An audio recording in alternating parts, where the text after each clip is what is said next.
Yo, what's going on, everybody? What is happening? It's Sporting versus Arsenal, and I forgot to test my audio before I actually turned on the stream. Gary, how are you doing? Yes, not too bad, mate. Not too bad. Looking forward to the game. Looking forward to seeing Mr. Jokeres up against Saliba and Gabriel. And let's see what he can do against top Yeah, class opposition. yeah, it's a huge game for him. Massive talent. Everybody's talking about him. Nobody propped his release clause, and in the summer, and he's just gone on from strength to strength. He cannot stop scoring. Um, all these rumors about they've dropped the price down to 70 million euros now. Honestly, I don't know what's going to happen, but it's going to be first come, first serve. You guys do know, personal terms was agreed with Arsenal last summer, but that's now going to be on a reset because he's going to have a lot of more suitors that are going to come in for him.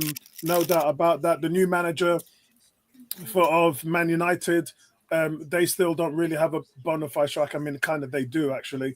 But Arsenal absolutely desperate for a striker. So let's see what happens there, guys. But a big game today. They have played Arsenal previously, I believe it's 6 times. Arsenal's won 4, and then there was 2 draws. So they've never actually officially beaten Arsenal over 90 minutes. So this would be a big test for them.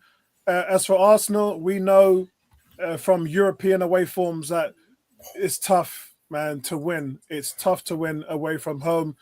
Um, I think Arsenal's coming off a really good win, Gary. I didn't get the chance to catch up with you and Tony over the weekend, but the gap at the top of the table now 9 points. A lot of fans now accusing Arsenal of being too far away. For me, it's just too early to tell in regards to what our 3-0 win over Nottingham Forest means. There's still a lot of football to play. Liverpool play Man City this weekend. So we need to hope for a draw or Man City win. I don't, I don't promote any Man City win at all. So for me, it's going to have to be a draw. But Arsenal look like their old selves again against Forest, didn't they? Yeah, I say we spoke before the game, didn't we, about the team that he picked, and we both come to the conclusion that we thought it could have been a big mistake, but it turned out to be okay. You know, we got through it. Should have been more than 1-0 in the first half. And then and that's all because of them just having Jesus in the wrong position. When he moved away from the front and ended up on the flanks, we looked a much better team, much more solid. Yeah, I thought Trossard had a really good game. Tony was in the camp of Trossard hasn't really done much, but I disagree. He was brilliant. I gave him a 7.5 or an 8. Gave him an 8.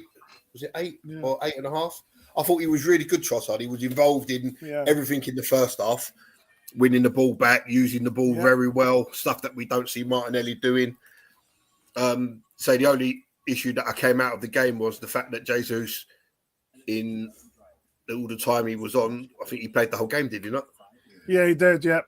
You know, he had 1 shot off the target, and that's not good. Yeah, totally agree, mate. So let's talk about the team sheet, guys. You can see the team sheet here right in front of us. We're looking like we're at full strength. If anybody was to talk about what a full strength Arsenal team would be, the only thing missing from here would be the number 8 role. Like, would Declan swap out for Moreno? Would Moreno swap out for Declan? I think that we can honestly say that is just a rotational position. But we've struggled to produce our best forms away from home. And so hopefully this team is going to be the team that gets it done. So what are we looking at? We're looking at Raya in goal, Timber, Saliba, Gabriel, Calafiori, the back 4. The famous 3 midfield. We feel it's our best midfield. Rice, Partey, and Odegaard. And then Saka, Martinelli, and Havertz. So I don't think anybody would dispute that is our best team. With Moreno coming on as a number 8, you might question that. But outside of that, this is really our best starting 11. What's your thoughts on the team sheet, Gary? Yeah, no, I totally agree with you. This is the strongest 11 that we can field when everyone's fully fit. The Rice Marino situation pretty much takes care of itself. I think Rice plays and Marino comes on from the bench. I think that doesn't need questioning. The only thing is, from Saturday, is it was just so good to have Odegaard back. You just saw everything that we do. My man of the match. Yeah, we all said it. We all said it. Everything that we do comes through this guy. He leads the press. He breaks. He crosses the lines. He passes through the lines. He sets up goals. One little 3-yard pass took out 2 Forest players and allowed Saka to go on that little run where he slammed the ball into the net. So everything we do comes through this guy. And it was just such a joy to watch him play. So he's the man that makes us tick. We keep him fit. We can do good things for the rest of the season. That's for sure. Definitely. So that's where we are, guys, on the bench. Let's have a look at our bench, guys, before we come in. It's Neto, Setford, Tierney, Kivior, Zinchenko, Lewis Skelly, Moreno, Jorginho, Sterling, Wanyeri, Trossard, and Jesus. That is an absolute monster bench that we have here. We're looking to start off soon, so let's get that ready as we push on. Let me just put this in here. Yeah, I've got the players just coming out the tunnel. Right, let me just get this the banner set up for you guys. Isn't this lovely, guys? Live TV. We're able to actually do everything on the fly. Right, where am I going to go? I'm going to go and see if I can get some more Taylor the tape. Arsenal, here we go. Arsenal, more Taylor the tape. Here we are. Right, let's take a look at this. I hope all you guys are doing okay, and Christmas is coming up soon. I'll probably be looking to go away on holiday after that disastrous hurricane that I had last month. Yeah, me and my wife are looking at going. Yeah, we're looking to go away, probably Tenerife or something like that. I did notice that your lovely missus was in the chat. Yeah. Shout out to her, man. Shout out to her. And shout out to 18, shout out to Cam. So we've got some more tapes. Arsenal are winless in the last 5 away games in the Champions League. We've drawn 2 and we have lost 3, while failing to score in each of the last 4 games. Wow. No, only one English team has ever failed to score in 5 consecutive away European games, and that was Manchester United. Also, the teams who have faced Sporting in the Champions League this season have seen 57% of their total touches come under high intensity. So they get pressed into oblivion. So that's another good stat here. Victor Gyökeres has been directly involved in 6 in 4 Champions League appearances of Sporting's goals, 5 goals and 1 assist. Already the joint by the most players in any single campaign for the club, which was the same as Nani in 2014. Among the midfielders to have contested 10 duels in the Champions League, only 2 players with the highest duel success rate are Arsenal and Declan Rice and Moreno. Meanwhile, the player with the best aerial duels is Gabriel Magalhaes with 10 aerial duels, 86%. So that's a little bit of the tail of the tape there, guys. Kickoff is about to start off with us. Let me see what you guys are saying. Love you, darling. Love you, babe. Love you, Miss Campbell. 18 saying, yeah, let's win this. Have a great record against them. It never lost over 90 minutes. That's true. That's the one I talked about. Cam says, let's see how good Gok, and then he says, or in English terms, Yok, is, and the Sporting teams look pretty strong. Morata and Hulmand is a solid base in their midfield. Then he says Martinelli can be brilliant at it if he's allowed to be. That means not being double teamed. He's not in as good as Saka, being able to break that. Should out? What is that? Shout out? Kieran Tierney, the Winter Soldier. Man gets injured at the beginning of the season. The last 3 years only comes out in the winter. Mad. Absolutely mad.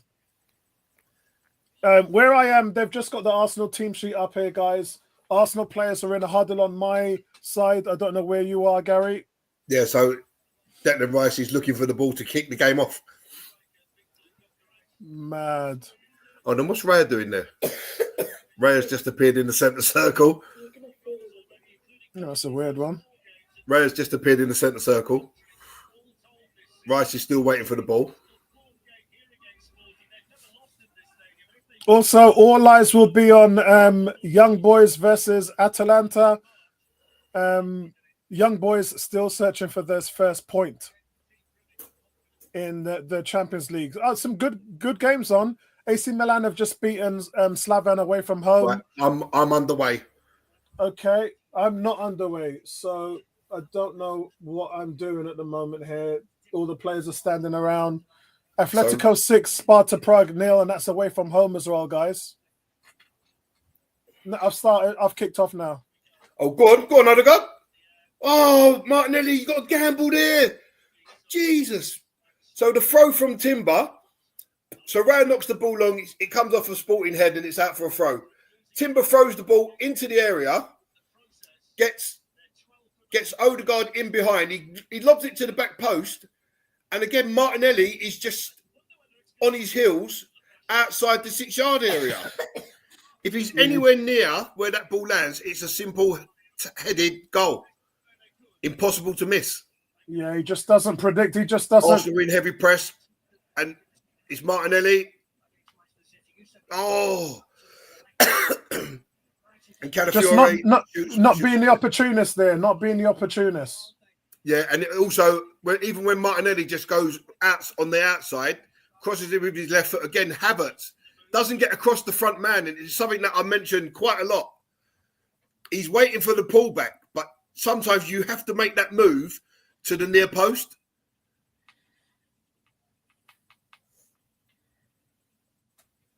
I'm just trying to see if I can change this. I've updated my IPTV app on my Xbox. So Sporting send it long and Corcoran is after it. Navigate for me. But it runs out of play.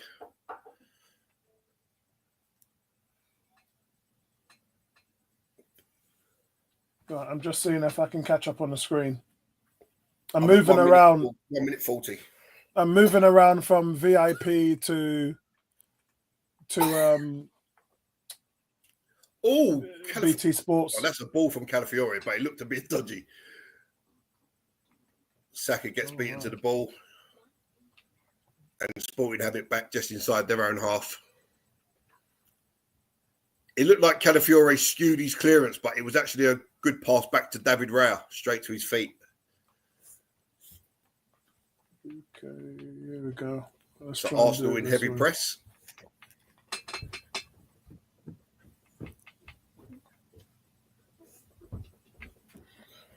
Right, while you lot are doing that, I'm fluffing around trying to get a quicker stream to catch up to Gary. 2 minutes 30 seconds now.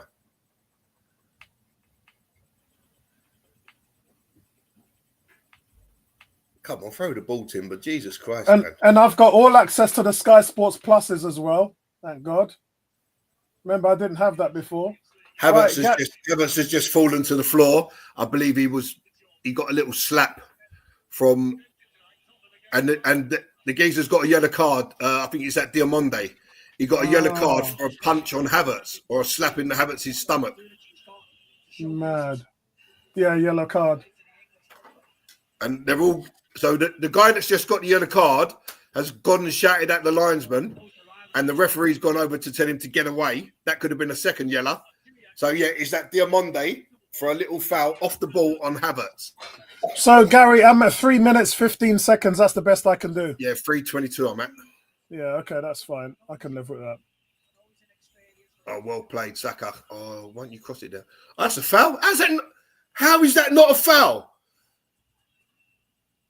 So on Saka Odegaard. just gets bars to the floor. Oh, right. Proper bars to the floor. Yeah. That's a foul. You can't do that. Foul given, and then we get the throw. Anyway, Diamond, as you said, has got a yellow. So Arsenal here just looking to sort of recycle the ball now. Partey being the best at that. Possession is good, guys, because they do come at you. This team, they press you into oblivion. And remember, Arsenal are practically I would say, Gary, one of the better press-resistant teams in Europe. Yeah, I think we handled it quite well. Partey seems to slip the press very well. Odegaard is good at it. So it's out to Saka. And again, they're not double teaming Saka here. So that's the question. The question is inside the to Partey. It's the tactics they're using now without their manager. Have they got a caretaker manager in? Let me just check. They signed the new manager, my son's saying. Oh, they signed one. Okay, yeah. Well played, Kai Havertz. Now get in the box, Havertz. No need for you to be there. Lovely ball from... Oh, he's pulled him back! Ref! Are you kidding? Yeah, Saka. So Saka gets played in from Odegaard. Yeah. He's definitely dragged back in the box. Yeah, he is, yeah. 100% he's dragged back in the box. Well, there is VAR in the Champions League. Gyökeres has got Saliba and Timber around him. Talk about pick your poison.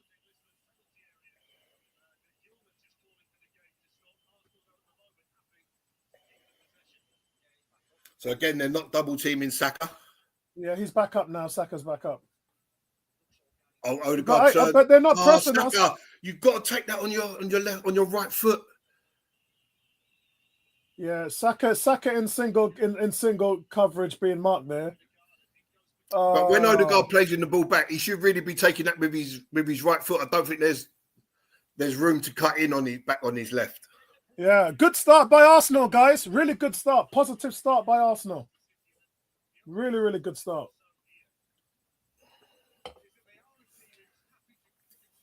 Yeah, Sporting are struggling to clear the lines.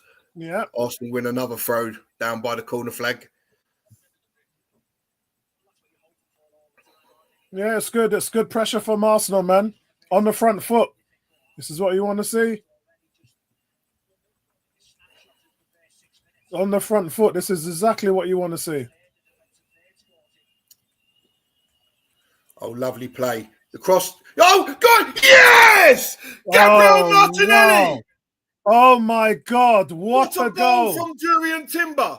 Yeah. So the throw is taken to Odegaard from Timber. Brilliant. Odegaard knocks it to Partey. Partey releases Timber, and it's a lovely cross to the far post. Havertz just misses it, but the time that Martinelli's playing inside the post, he's right behind Havertz and allows him to get an easy tap in. So it's Declan Rice with the ball. Brilliant. And they deserve that. The start was fast. You can see here, Declan Rice is the one that plays him. He is onside. Yeah, he's onside. But you know what? Havertz was pulled back. Havertz was pulled back by that what's his name? St. Justice. Yeah. Havertz was actually pulled back. So I think it would have been a penalty. It would have been a penalty anyway. But this is what I'm saying about Martinelli playing inside the width of the post. Yeah. When the ball is on the far side, you have to be in the width of the post. Yeah. And normally he isn't. Normally Martinelli doesn't make that run into the back post. Normally he would have been outside. Can you imagine how many goals that he would have? He'd have 5-6 extra goals in a season. Even if not more than that, mate. He was out. Yeah. Normally he's outside the far post and not involved in the play. And the one time you get in that right position, you're there to tap the ball home. So, guys, I repeat again, Arsenal winning 1-0. It's a fantastic play, and Arsenal really been dominating the play for most of this opening 8 minutes. And they've looked fantastic. They're moving the ball so quickly. Sporting are not able to come out and press them, which they do to most teams. And Arsenal really, nothing short of deservingly go up 1-0. It's a fantastic start. Brilliant start by Arsenal. Great play down the left. And Timber putting that ball in. If you look, that's how wingers are supposed to put the balls in. Curve it away from that 6-yard line. So the goalkeeper would be in two minds of whether to come off his line or stay on his line. You can see as the ball's moving out to the 6-yard line, Martinelli makes that back run, which he very rarely does for Arsenal. But when you do, you get rewarded. Yeah, the cross was excellent because the keeper couldn't come for it. And the defenders are facing their own goal. And any slight touch off one of them could take it in.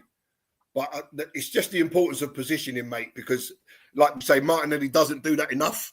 And there's a hat full of goals to have if you just make the right runs. Yeah.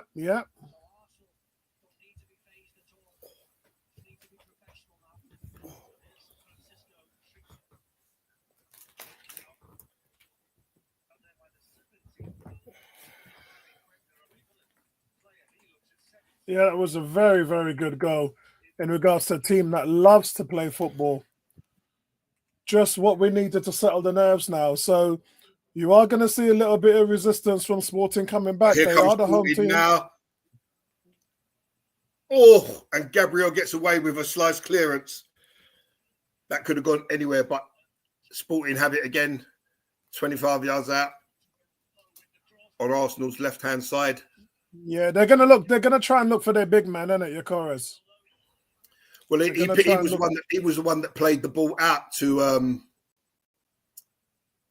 their winger. And it's a bad clearance from Raya and it allows Sporting to retain the ball. Yeah, I think he was looking for Havertz on the right side, but he probably should have taken his time with that one. Sporting trying to get something out of the game here. Well done, Gabriel Martinelli. Breaks up the play, Sporting have a throw. The good thing is they don't share the goals, right, Gary? It's very much centered over one guy. Yeah. Yeah, that's good play by Martinelli there. And Havertz wins the ball back. And Calafiore feeds Havertz and Arsenal go again. Oh, you've got to do better than that, Havertz. If Havertz just taps it past him, that Diamande fouls him again there because he was square, but Havertz runs straight into him. And guys, I have to remind you, there's a lot of football here to play. Man City went 1-0 up against them. Remember that? And they ended up losing 4-1. In that game, Man City could have been out of sight in the first half. Yeah, I know, yeah.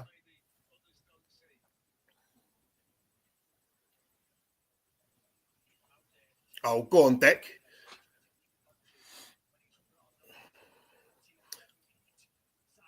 Unlucky. Isn't it great to just have Odegaard back in the team? He just makes it look so easy, doesn't he? So much easy. Look at Declan make that run there.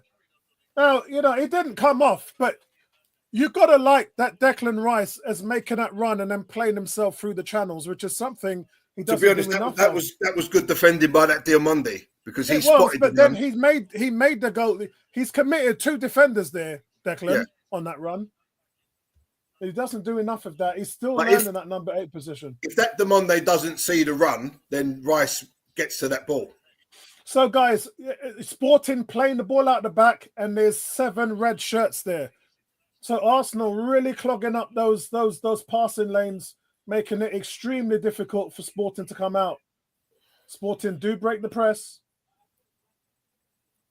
Arsenal being very aggressive in their game plan. Very aggressive. And Saka gives away a free kick for that foul on that Marcus Edwards.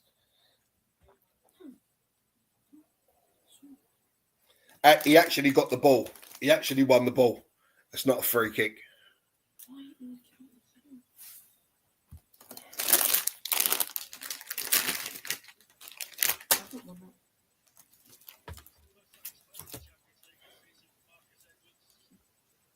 "18 says, I'm still crapping it." Yeah, because of what happened in the Man City game. 1-0 lead in the Champions League is not a 1-0 lead in the Premier League. Well, a 1-0 lead in any game is not a strong lead, is it? These teams are too good. Anything can peg you back. Yeah. See, that's a foul, but we don't get the free kick.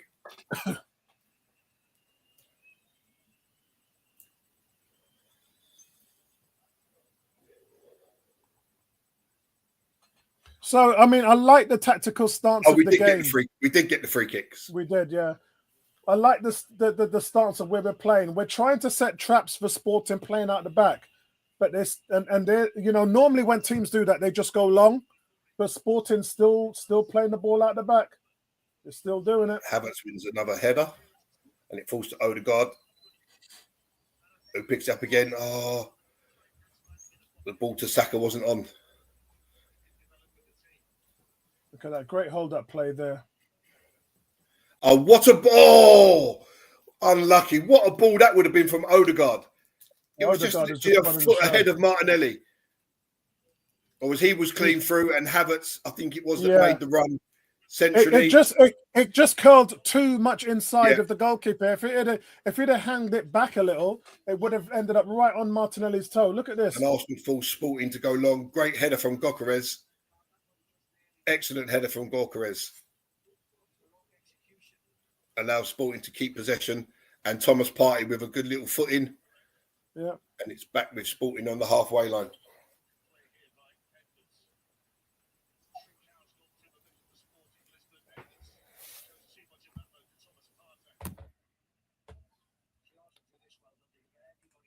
Uh, 18 saying, Gary, there's no G in his name. He knows that. He knows that. I just like to spin it both ways, 18, all right? Next you'll be telling me there's no 1 in your name. You're just 808. Odegaard's just looking so comfortable, just gliding on the ball there.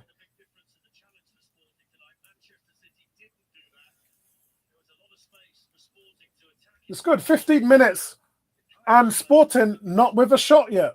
Well played, Jurriën Timber. Lovely little cross floated to the back post. They had a player in behind Timber, but he's aware of the danger and he gets a header on it, and it's a corner to Sporting. Yeah. It's just about the science of defending. So how did you get on 49ers this weekend? We got mullered by the Packers. We had no Purdy. We had no Tavarius Ward.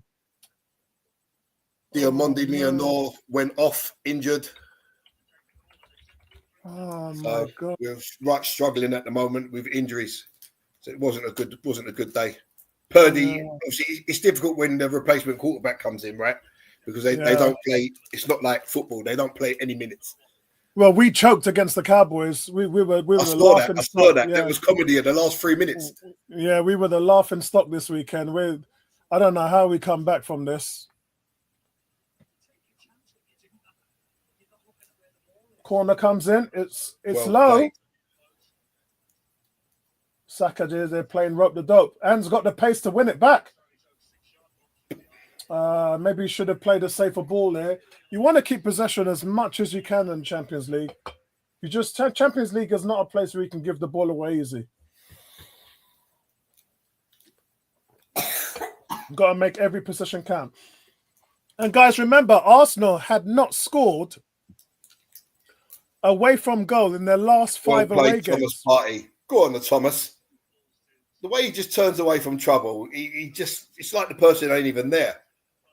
Yeah, that's only he can do it. Do you know we're really going to struggle next season if we don't have him? We're really going to struggle. He's not a man. I don't see how he doesn't stay. I mean, look at that shielding of the ball. Come on, man. That's really ridiculous. Yeah, only he can do it, mate. And you know, it's got to the point where some midfielders don't even try and body him because he's so strong. They don't try and body him because otherwise he'll overrun them. It's not only does he hold off the guy, he also passes the ball where he wants it to go. That's what I'm saying. He's the best transitional. I said it. Everybody on the channel's heard me say it 100 times. Nobody is better in transition in the midfield than he is. That's not a good ball for Martinelli there to Rice. Sloppy.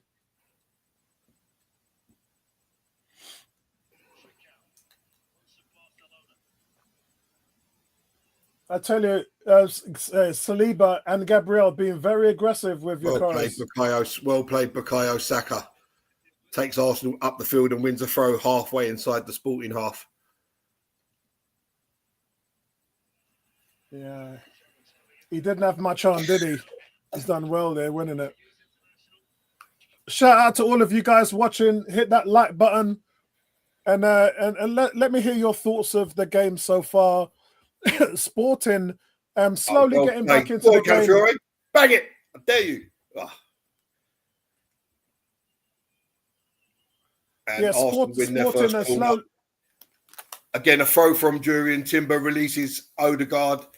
First time pass to Calafiore. He plays in Mr. Martinelli, who takes it on the outside and wins Arsenal their first corner of the game.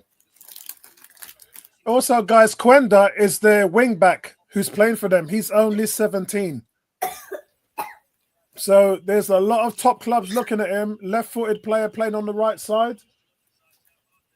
A lot of big clubs are going to be looking at this talent, 17 years old.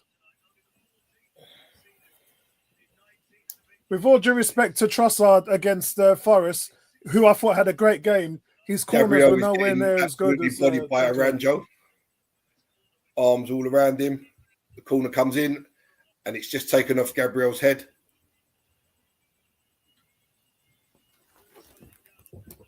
Oh, Arsenal win the ball back. Oh, I thought he was going to lash that. Oh, it just got taken off Saka's toe as he was going to hit it on the volley. It comes out to Thomas Partey, and his shot is straight at the goalkeeper. They all count. Yeah, Arsenal, they all count. Heavy press. This keeper doesn't look great with his feet. I noticed that against City. And again, Arsenal shut it out with Calafiore, and it's back to being a goal kick for Sporting. Yeah, I mean, look, Arsenal in full press, really being aggressive. So this is the thing, Gary. You look at the stats, and it shows Sporting have been the highest pressing team so far this year in the Champions League. What does Mikel Arteta do? He says, bollocks, we're going to go and try and dominate them. That's what I like about our manager, you know. Well played, Declan Rice. Excellent, Declan Rice. That's what I love about Arteta. He doesn't care the fact that they're an aggressive team. He's just like, look, we're going to go there. We're going to dominate. Oh, what a ball, Thomas Partey. Oh, yeah. Is it offside? 2-0. Kai Havertz. Brilliant. Lovely ball from Thomas Partey. Is releases to Bukayo Saka. He draws the keeper, nuts him, and the ball wasn't going over the line. But Havertz has followed it in, tapped it home. The flag stays down. The flag stays down. The flag stays down. Oh, my God. What a performance. Let's have a look at it from here. Yeah, Saka's definitely onside. Wow. And Havertz is onside as well. Definitely onside. Yeah, he's onside. He's miles onside. He's miles onside. Yeah, brilliant. Yep. We'll take it. 2-0. I think the defender clears that if Havertz is not there. Yeah, it wasn't going in, though. Yeah. There's a little patch of rough mud in the middle of the goal mouth, and I think the ball would have got stuck there, and the defender would have allowed the defender to clear it. So 2-0. It's all Arsenal. Absolutely brilliant. And they look dangerous. Every time Arsenal come forward, they look dangerous. They're causing them problems all across the field. Well, and, I did say, if you watch the City game against them, City should have been out of sight in the first half. Yeah, they didn't take the chances, and Sporting came out in the second half. Well played.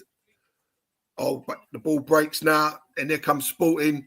Saliba got the better of Gyökeres. And guys, remember, Sporting were in second place in the Champions League. So at the moment, at this score, Sporting have dropped down to 6th, and Arsenal are in 7th. Arsenal have got into the top 8. And that's all that you can do. You've got to be able to win it on the road in this Champions League format. In this new format, got to win your games at home, but you've got to get results on the road. And that's something that Arsenal haven't been doing.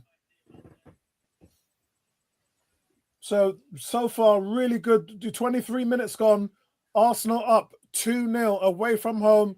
It's just the first goal was quality. The second goal, again, coming from that right-hand side.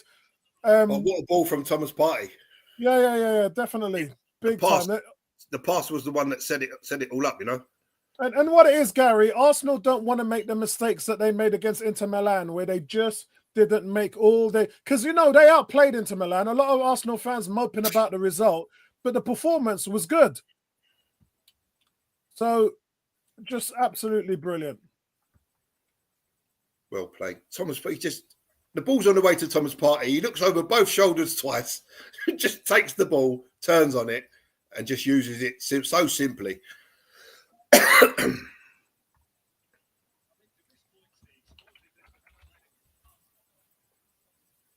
So Sporting are not impressed.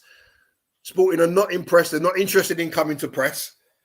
They've tried that and it hasn't worked. Yeah, that's right, yeah. Well played, Declan Rice again. That's never out. Declan Rice caught one there. He's still got that broken toe. I don't imagine he's recovered from that at the moment. Yeah, full control. Go and push the keeper, Martinelli. See, I was told that it's a slight fracture, that it's not that bad. It's not even, it's just football. Footballers normally get metatarsals, right? I was told that it wasn't that bad. It must be uncomfortable to play with a broken toe, though, right? Even a slight fracture. Yeah. Can't be that. Got to be painful, innit? And Gyökeres versus Gabriel. And Gabriel cleans him out. Yeah, Gyökeres hasn't had any luck. Not today. Gyökeres again versus Gabriel. And Gabriel shows him who's boss. Yeah, Gyökeres hasn't had any luck. Look, he's not had any luck. It's physical. Look, he's just, and I know he's a big lad, but what happens when you meet someone who's bigger, Gary? That's it. The bully gets bullied. That's what's happening right now. And our guys, come on, man, our guys are used to this shit. They're used to Haaland and all them guys, man. This is child's play for Arsenal. This is child's play.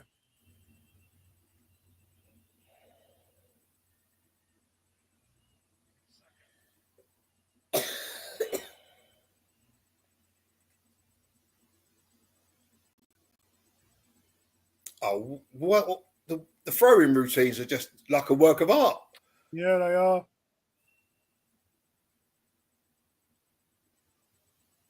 Man, we would miss Partey, man. Oh, Odegaard was inches away from intercepting that crossfield ball on the edge of the area. Cam says, incredible ball from Partey. Odegaard is our undisputed world-class player alongside Saka and Saliba.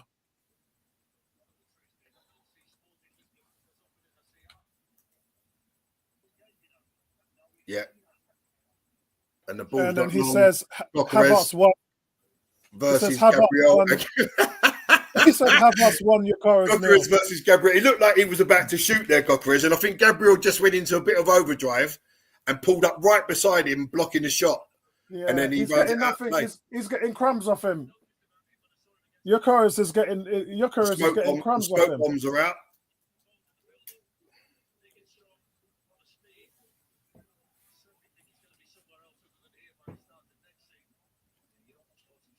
This is what you want, and this is a game that we need to get ready for West Ham with. Just a really, really good performance. That's what we need tonight. You can see how flat. There's no press from Sporting at all. Yeah, there's none, and this is the highest pressing team in the Champions League. And look at them. And this is what happens when you're press resist. When you play against a team who know how to look after the ball like Arsenal, pressing only works against you. Because Arsenal just put 2-3 passes together and blow past you, and all of a sudden you're on the back foot. So now they're doubling up on Saka. Yeah. Lessons learned. He still uses the ball, finds Timber, who finds Partey, who finds Gabriel, and it's out to the left with Calafiore. Yeah, they're doubling Saka now. They've learnt their lesson. Partey makes it look so easy.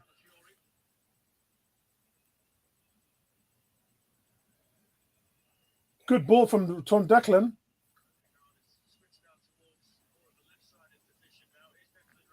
We haven't seen Calafiore get forward as much as we'd like. Oh, here comes Sporting. Sporting have broke the press, and it's Gyökeres against Saliba this time.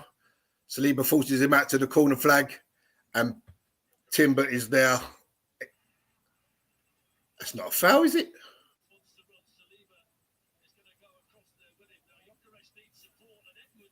Well, Sporting have got a free kick. Yeah, it was a foul. He jumped on his back. It was a weird one, yeah. I think that's a free kick. I think that's Italian defending it. That is in a nutshell. Yeah, I mean, Gyökeres is having nothing against us at the moment.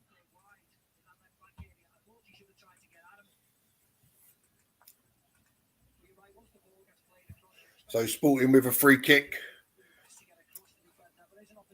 Wide out near the touchline on Arsenal's left.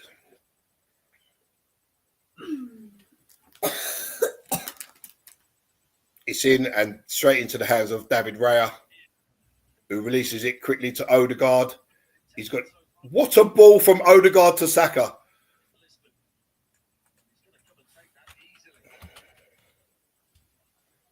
Oh, almost free. Saka cuts inside, unleashes a left foot shot, which almost wrong foots the keeper. But the keeper manages to get down well and save it on the line. Yeah. I thought he was going to go to his left. And then you notice he's starting to go low, mid, right on his shots, which is fooling the defenders and the goalkeeper. Yeah, I think the keeper was waiting for it to go to the left.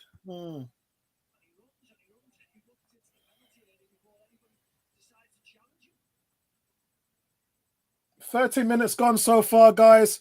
Cam said Apollo's such a great team to watch when we want to be. Gyökeres suddenly having to play against professional defenders. But here comes Sporting now. And then he also says, this man is getting eaten alive by Gabby and Saliba. This is why you don't get carried away with stats against farmers. It's true, though. It's true. Listen, I said the other day to Tony during the Forest stream that, you can't take the things that he's done, in the Nations League and stuff like that as serious. That's harsh though, man. That's harsh because you can only beat the teams that are put in front of you, man. He's playing in the Pony League, but the thing is, he's scoring in the Champions League as well, so that's got to count for something. Look at Odegaard. Did you see Odegaard just break the press there with that ball through? No, because I've lost my stream. Unbelievable. I lost my stream, man. Yeah, my one's gone smoky as well, but I'm just it's back. It's back.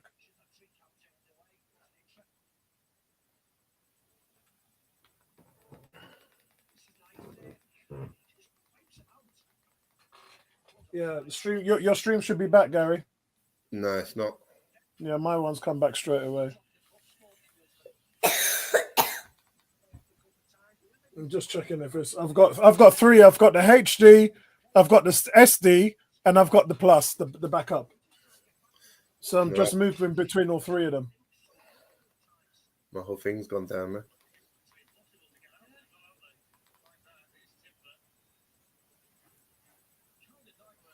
Why does it always do it when I'm watching Arsenal, man? All the other times it works perfectly. Also, are you on Wi-Fi as well? Yeah. Yeah, my Xbox is wired, so it's not on the Wi-Fi. I've got the RJ45 cable going into the back of it.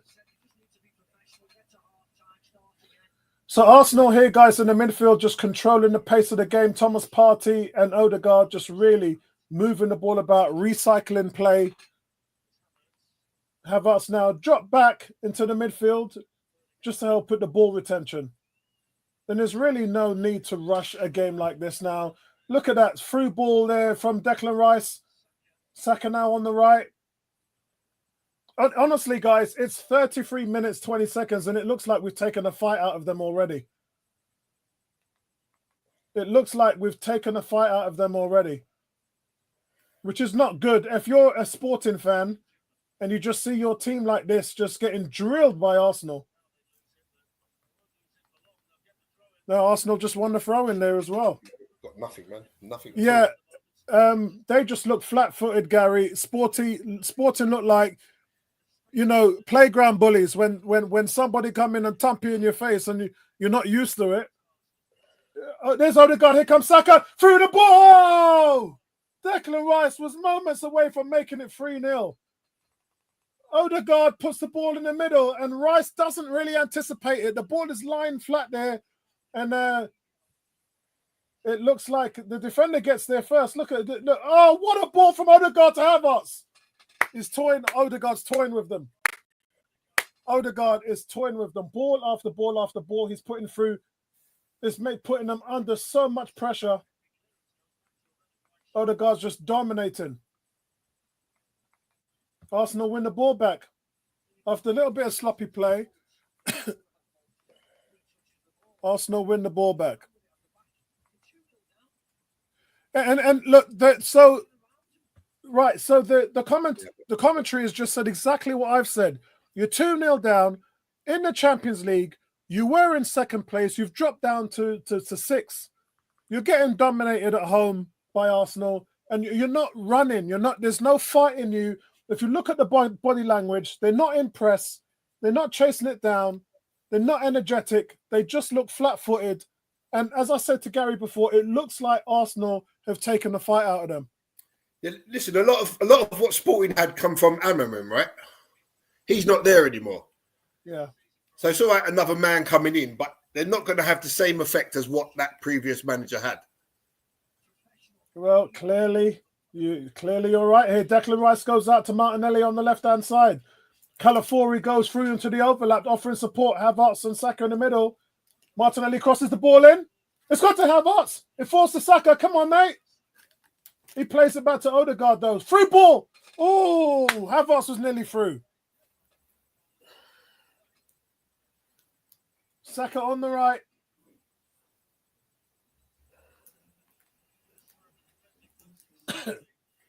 That's the first time that defenders had the better of Saka. And Saliba stops Eucharist again. Right, let me see if I can get this back on. Arteta going nuts here on the sideline. Honestly, guys, Eucharist has not had a sniff today in the first half against these centre-backs. I mean, to be honest, against City, he didn't have a sniff. He had one opportunity and he missed it.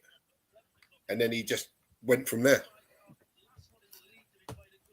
Yeah, man. It's what happens when you start playing with the big boys.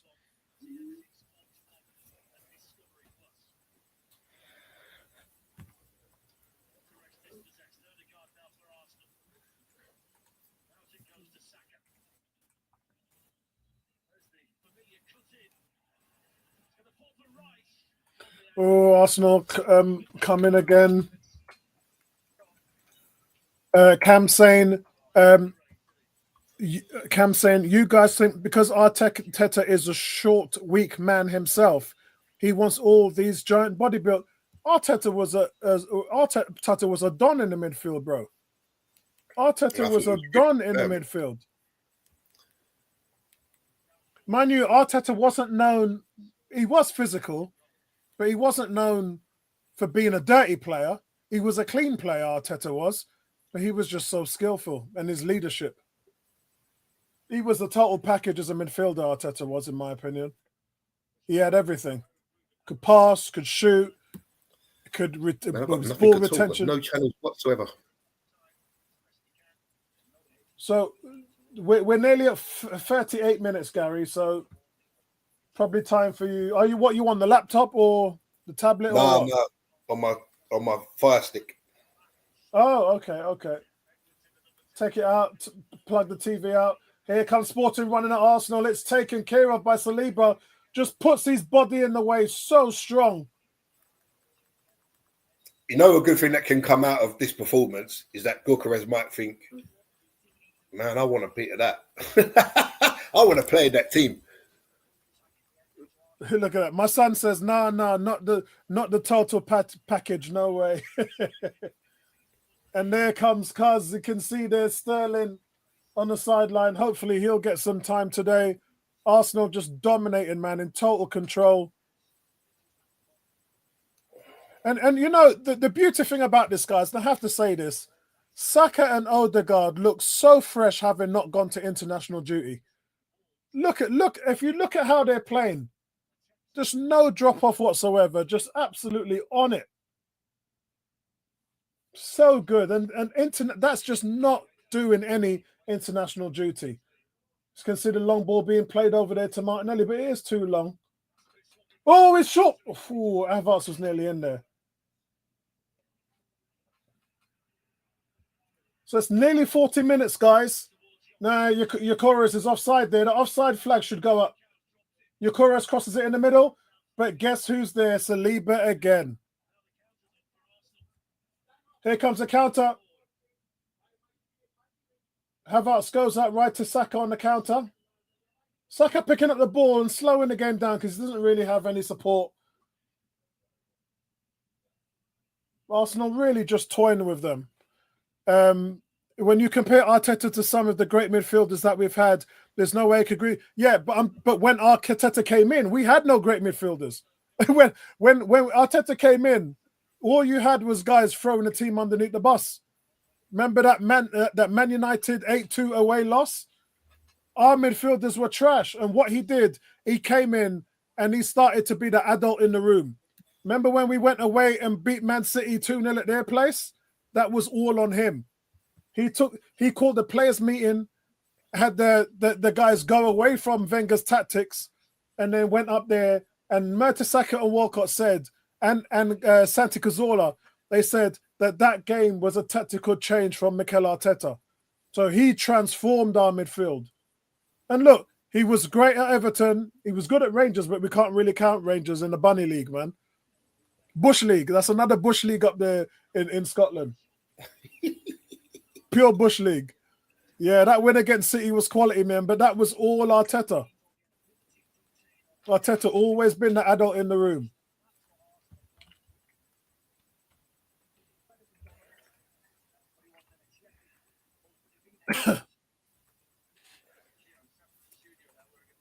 But yeah, as I said, I think that not going to the international break has really, really helped us. Cam says Sesko was plumbing it up against Norway in the international break, and we have a horrendous defense. Can't really judge a player off one game. No, Sesko's a good striker. Eucharist is a good striker. But anybody coming up against our centre-backs, bro, it don't matter who you are. Anybody coming up against our centre-backs is going to struggle. I mean, Arsenal in this game have had 5 shots. 5 shots in this game.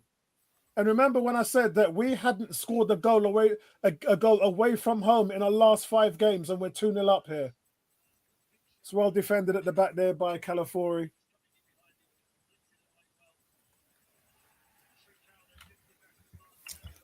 What have I done here, man?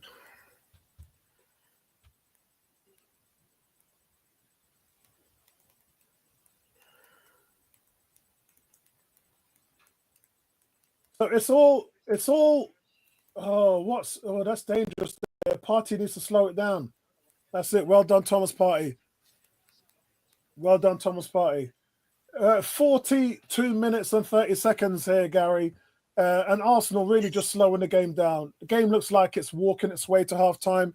Cam says, Timber, Odegaard, Saka, crazy link-up play just like against Nottingham Forest. Yeah, I mean, everybody's saying, look, man, we need to put a run together. We got our full team back, no suspensions, very little injuries when you're talking about Tomiyasu and Ben White. There's not a lot of injuries that we're dealing with at the moment. Partey just unnecessarily losing the ball there.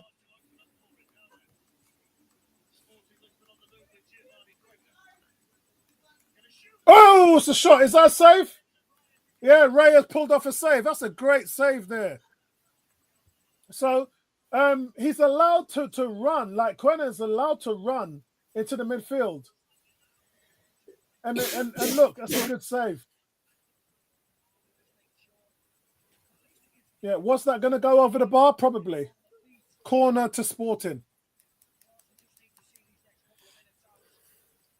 Yeah, the one thing you need to do, and I was talking about that 17-year-old right back that they've got.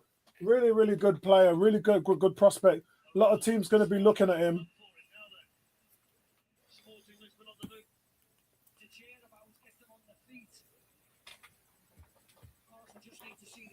So, Gary, can you get anything? Is anything coming up? I've got nothing at all. I've got 3,800 and something odd channels, and I've got nothing. And if you hit corner to Sporting, and that goes right into the hands of David Raya. David Raya, don't rush to throw that ball out, mate. Yeah. Yeah.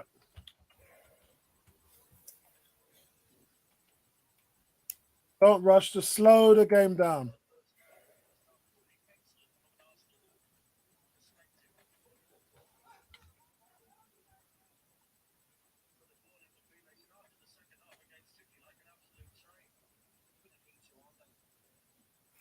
Man City drawing against Feyenoord.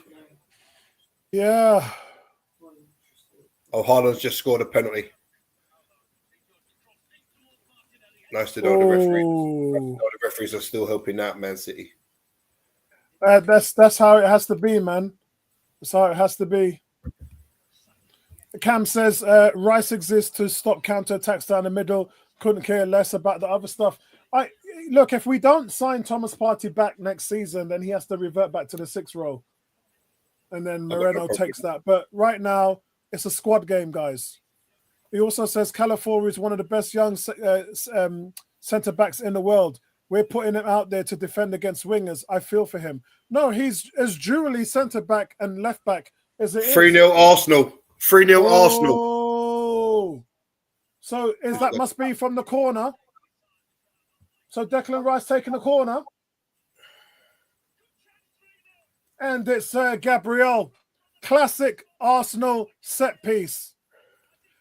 And the thing is, Gabriel has run from about 20 yards back. Nobody picks him up. It's nuts. I mean, that is textbook Arsenal set pieces. And it's right on the stroke of half time. Brilliant. I mean, look, nobody picks him up. That is Arsenal textbook 101. He's come in, made the run from 20 yards back. No one's picked him up. And it's just brilliantly. I mean, how many times a day must they practice this on a training field?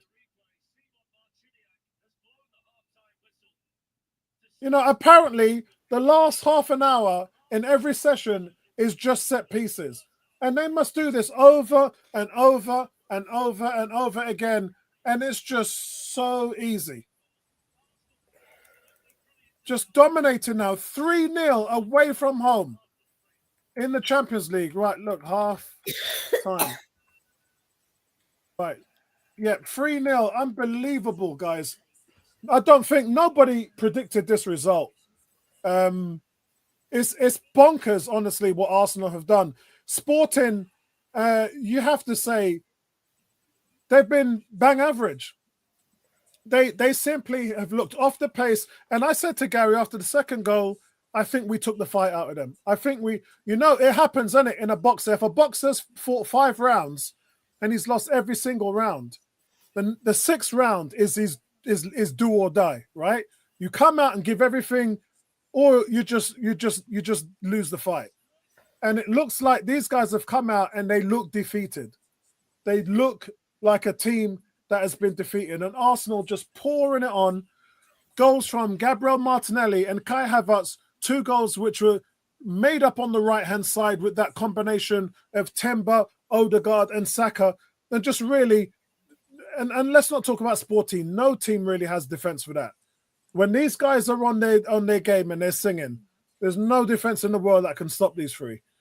And the last goal coming up, which was a textbook classic set piece, Gabriel is actually standing outside of the penalty area when the ball is crossed, and he's darted in, he's zoomed, run in, jumped, and then headed it in the back of the net out of nowhere. It's so simple. So surely, guys, this is game over. We talked about when Man City went 1-0 up against Sporting, and Sporting came back and beat them 4-1. Ain't going to happen today. They might win 4-3. Don't talk too soon. Gary just put Obi on it, everybody. He just put Obi on it. All right, Gary, have you shut everything down? Mate, I've shut everything down about 3,000 times. Still turned it off on the plug. Turn the mains down. I've cleared the sachet. I've cleared the data. I've cleared everything, man, and nothing is working. Oh, right. So, and you're on your PC, aren't you? No, I'm on the. Stick. Yeah, you said Fire. Yeah, you said Fire Stick. I was about to say, because if you was on a PC, I'd have just send you one of them Brazilian butt links. But you won't be able to pick one of them up. Yeah, this has been an utterly dominant display, guys. It's you kind of felt before the game this team has got the second best record in the Champions League so far this season. You felt that this was a game that you had to turn up, and all that's happened, guys, is Arsenal's turned up. This is us. This is us at our best. You know, you saw it. You saw the resurgence against Nottingham Forest, and you're seeing the resurgence again tonight. We're just singing. We're just on it. Yay! Got me streamed back. Excellent, excellent. What happened, man? I don't know. It just went down, and now I've you know what annoys me? When I clear the cache, I've got like 100 and something odd movies in my favourites, and I have to put them all back in now, man. Clears everything. Whoa. Yeah, I'm back. So happy days. Happy days. Yeah. So it's as I was saying before, Gary just gave us the yippee 18 saying for the last 10 minutes, never seen Gary looking so sad. Look, Arsenal, they're not facing as much challenge right now because they've just taken a fight out of Sporting. And if they carry on in the second half, I mean, personally, Gary, I'd like to see some subs. I'm right now, I'm thinking about West Ham. So you're talking about maybe taking Odegaard and Saka off. Maybe Thomas Partey. But Beasley says 100 movies in your favorites. Don't you remove them once you've watched them? Gary. That's why they're in my favorites, isn't it? So I watch them over and over and over again, right? Your favorite movies of all time. I've got like 17,000 films on this program. Yeah, I've got all of mine on a terabit hard drive. My hard drive just full up of all I don't know how to work a hard drive. They're on my Amazon stick. I know exactly where they are. Me and the boys watch the same ones over and over and over again. Mad. It's just been great, guys. It's just been a great half. It's just been a fantastic half. Never in a million years would I have told you that this would have been the score line at half time. Teams, it's hard to win in Europe, man. Period. Yeah, I know what you're saying about like to pick a movie. I mean, there's films that I'll forget about, and then I see them mentioned somewhere, and then I think, oh, I ain't seen that in ages. So I add it to my favorites, and I just watch it over and over again. Yeah. The trouble is when you've got like 17,000 films, you go through them all, and it takes ages to go through them, and then you can pick literally one movie, and you think, oh, and then maybe something better. Then you go and look for that, and you just keep going and going and going. So I got so much movies. My top 10, I mean, obviously Star Wars, Terminator, Alien, Blade Runner, Matrix, Back to the Future, Interstellar. Love a bit of Back to the Future. Yep. Can't go wrong with a bit of BTTF. John Carpenter's The Thing. That's 1982. Some of you guys weren't even born then. So they're just showing the first goal again. And I say, if Martinelli plays inside that far post, he would get a hat full of goals. Gary, Minority Report, Inception. I said Back to the Future already, didn't I? Yeah. See, one of my sons, he loves to watch, the Pitch Perfect films. Yeah. He loves to watch the Pitch Perfect films. Oh, God, that's like my lot over here. He will put Pitch Perfect on all the time. Like, yeah, that's like my lot. And he's watching Pitch Perfect. And the other boy will go, oh, not again. My son just said in 1982, actually, Beasley, one of my favorite films of all time is in 1960 called The Time Machine, H.G. Wells. No, I haven't seen that. That was you must have seen that 1,000 times at Christmas when you were a little boy, Gary. No, I don't think so. Yeah, the Time Machine, 1960. Look it up. Brilliant film.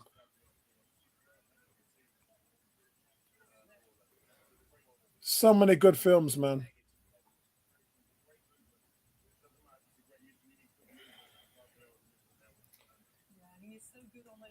They're just showing the Gabriel goal now, which Gary missed actually.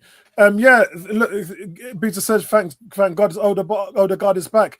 And it's just the triangles he gives you. I mean, this guy, remember, guys, he's the best creative player in Europe. I'm just laughing at Ebony in our chat. What's she saying?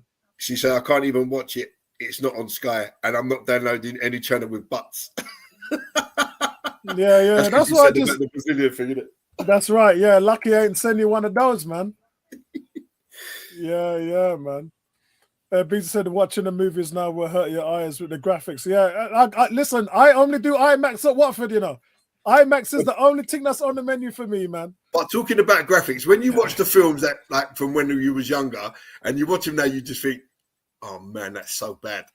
That's why they tried to remaster them. But yeah, I'm like that all the time, man. I like that all the time. Cam says, who knew when our first 11 would actually get on the pitch together, we would look quite good? I know, right? Everybody, last 2 months, people moaning about we can't score goals. There's been a lot of that. And the answer is, yeah, Odegaard is and another 2 goals from open play today. It's madness. It's madness. I've gone through all the graphs, all the sheets, and obviously showed how good Odegaard is and what we've been missing. And it is just one of those things, guys. You could tell against Forest, Apollo, that when he the way he just strolls around this pitch and how he makes things look so easy.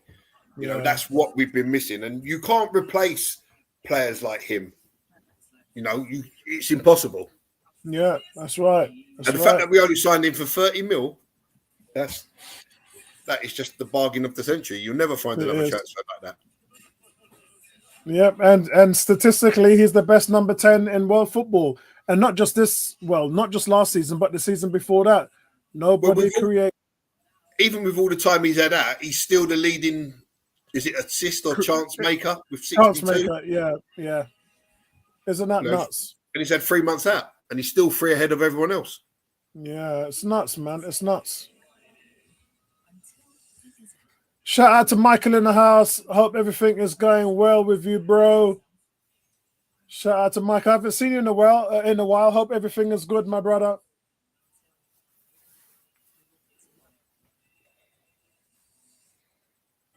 I was looking for I don't know what I've done with this Odegaard thing in here. I've got everything stored on my PC, but everything's in so many different folders. I can't even remember where I put everything. Yeah, Arsenal strolling this one, man. What would you like to see today, Gary? Would you like to see 4-0, 5-0, 6-0? Would you just like to see us coast? I would love to see us come out in the second half, play exactly the same way we've played in the first half. But with Ranieri. Yeah, give him a good 20 minutes. Why not? Yeah. Do you know what I mean? If you come out in the second half and you end up popping in 2 more inside the next 15, 20 minutes, then you've got all the calls to make all the substitutions you want, haven't you? Don't give anything away. Don't be the masters of our own downfall. Don't do anything stupid. Just carry on the way we was playing. Yeah. Yep, for real. Let's see what you guys are saying in the chat. I have to shout out to Michael. Cam is saying, what a half that was. Get Sterling, Ranieri, and some of the crowd on. Get some of the crowd on for the second half. This guy's nuts. We look like prime Arsenal under Arteta, just threatening every time we go forward. Odegaard and Saka in particular have been excellent. Long may it continue. Yeah, listen, I don't think, this time last year we went to Fulham. We played West Ham, and we were top of the league, by the way. And then we lost those 2 games over Christmas. And we've got West Ham coming up this weekend. I believe that's away. Yeah, it's away, yeah. 5:30 kickoff Saturday, isn't it? Yeah. And so we need to come back. There's a lot of redemption coming back right now. And up there at the top of the table, it's getting really tight. Liverpool playing Man City this weekend. So we need to hope for a draw. A City win or a draw, I don't mind. I'll take either one. But I just don't like City winning. Because if them guys get their groove back, what is it? What's it? 5 games now they haven't won, Gary? Yeah, lost five, the last 5 in a row, innit? Yeah, I mean, personally, Guardiola's career, that's happened to him. Is that game at Anfield? Yes. Oh, God. That's another loss for them. You know what? If Liverpool beat them, they will be 11 points ahead of City. I think City have got big problems. I think they've got Walker's on the way back down the hill. Gundogan's on the way at the bottom of the hill. They've got injuries. Haaland doesn't produce anything unless he's scoring goals, and he's not doing that at the moment. So I just think that they've got more problems than any team in the top half of the league. And so Liverpool, in 12 games, Liverpool have let in 8 goals. They have the best defence. The second the best defence in the league is, guess who? Tottenham. Arsenal with 12. We were seconds away from beating City. We was minutes away from beating Liverpool. Do you know what I mean? So we can go and beat Liverpool at Anfield. We just got to believe in ourselves and play. Yeah. Right, so I've got the boys are out. My guys are about to kick off. Waiting to kick off. Yeah, my guys are about to kick off. I might be ahead of you on the stream.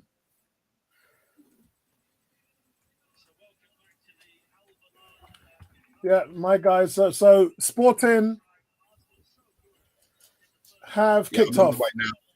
Yeah. Oh, so we're exactly the same. God, when does that happen? Not very often. Right, let me change this. So, guys, we're looking for more consistency. I mean, first of all, look, Arsenal in full press here coming out in this. Arsenal right in their faces. Sporting, can you imagine that? Sporting have been in the locker room for 15 minutes. The manager's been having a go at them, screaming his head off and putting fire in their bellies. And the Sporting players run out on the field, ready to give it a go against Arsenal. And Arsenal just come out and rush the living crap out of them and force them. And look at them. 7 Arsenal red shirts perching at the edge of the box to put pressure on Sporting playing. And Arsenal win it back. Win the ball back with Saka. What a touch from Odegaard that was. Just to feather the ball to Saka. Yeah, brilliant to watch. Arsenal just saying, no, you are here not comes Sporting, no. Yeah. Party's got him covered. Look at that. That's too easy. And Saliba takes him to school. So he tried. Oh, Saka's give it away though. Giving it away like that. Calafiori could have intercepted it like that. Yeah, but I thought, to be honest, Calafiori could have intercepted it. Oh, what a save by Raya. Calafiori could have intercepted it, but had he missed it, the guy was through. Yeah, that's right. It was going in, and Raya was unsighted. Got down really quickly there. Sporting have scored from the corner. Ooh. Corner comes in. Wow. So it's game on. We have a game on, guys. This is exactly what they did to City. Yeah, it's game on. Yeah, that was the fire in their belly that they were looking for. That's a really good finish, you know. It is.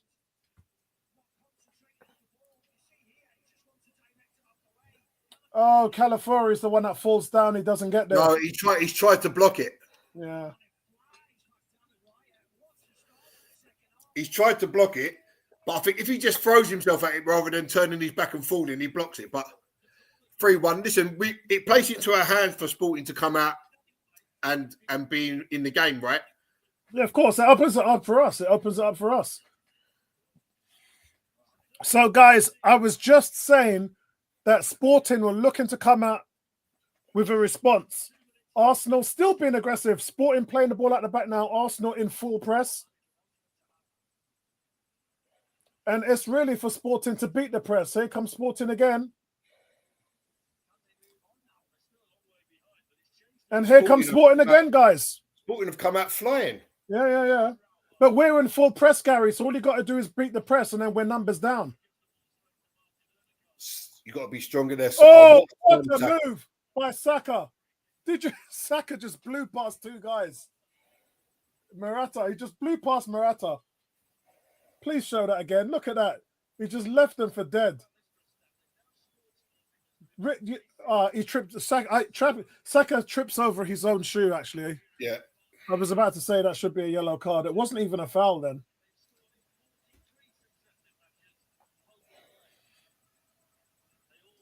So this is it, guys. Gary, can you see here? Raya is just standing with the ball at his foot, waiting to see what they're going to do. It's a poor kick out. And then he overplays it, and it's out of play for a throw.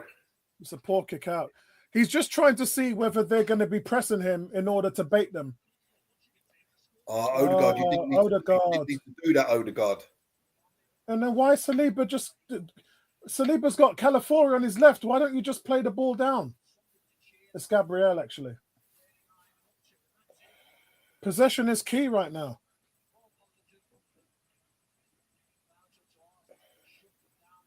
So Arsenal showing a little bit of press now. This is high risk, high reward, guys.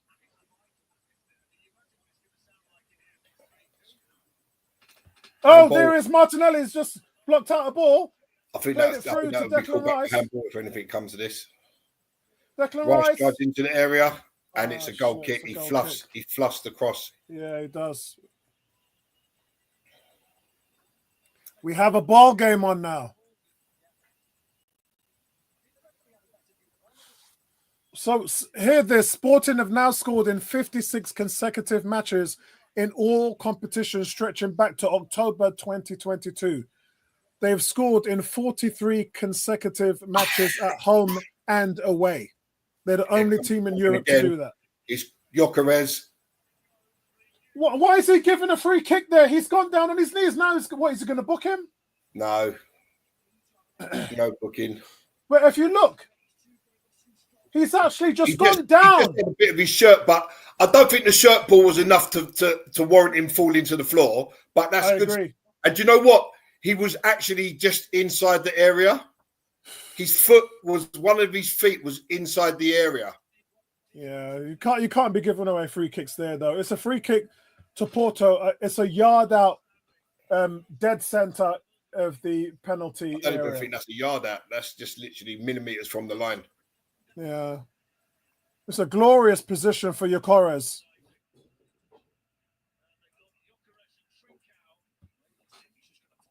So let's see what Gyökeres can do. This is going to be a pile driver. He wants to score so badly today. No, it's over the bar, guys. It's over the bar. Yeah. Too aggressive. He wants to score so badly against. And guys, for context, Arsenal had 2 meetings with Gyökeres' agent in the summer, agreed personal terms, but Arsenal decided not to proc the 100 million euros release clause. The word was they were going to drop it to by 30%. Raya's now got a yellow card for time wasting. Stupid. Only Arsenal get booked for time wasting, so no big changes there.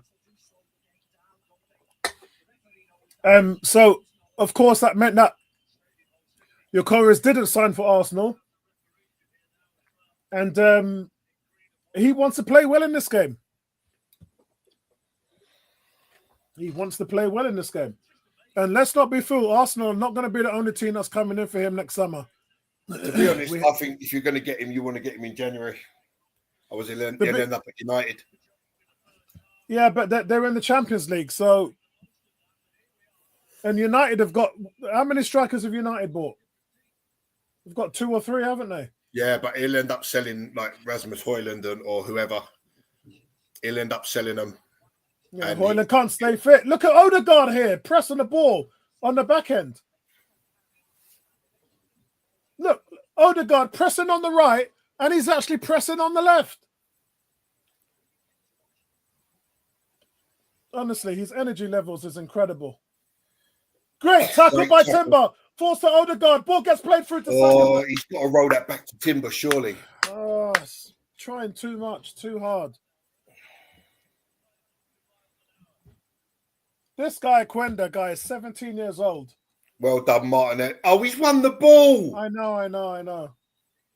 I bet he gets booked. No, he doesn't get booked. No, he does catch him. He didn't win the ball, actually. Yeah, he does catch him.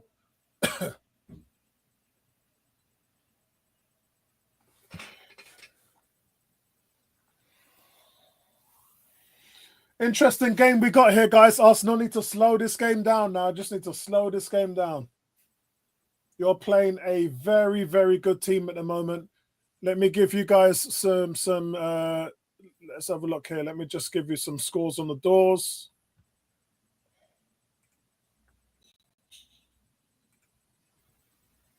Any changes? Barcelona now 1-0 up against Brest. Leverkusen 3-0 up against Salzburg. Bayern Munich beating PSG 1-0. I bet that's Harry Kane. Let's check. And no, it's Kim Min.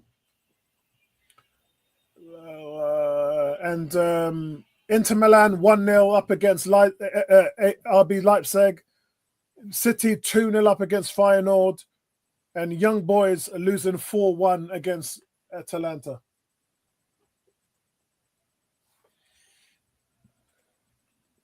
Arsenal here. I tell you what, Sporting looks like a completely different team. Yeah, they did against City in the second half. Yeah, Arsenal still being aggressive, still showing press. Still showing press. And the crowd have got into the game as well.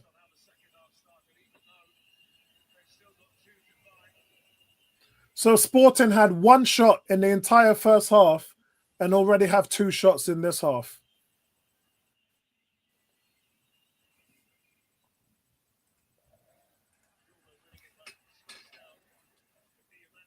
Here comes Sporting again. I mean, the next goal is going to change the face of this game. Look at Odegaard just running relentlessly. The thing is, Sporting have got nothing to lose. They're 3-0 down. Do you know what I mean? So it's not like they've got to go sort of hell for leather for the whole entire period while they're still behind. Look at that. Odegaard does all the work in winning it back. It's captain's performance. That's what it is. Ooh, he's trying to beat Raya there at the near post. It's another corner. Yeah. Was that going in? It come off Thomas Partey anyway, so it would have been a corner regardless. Yeah, deflected.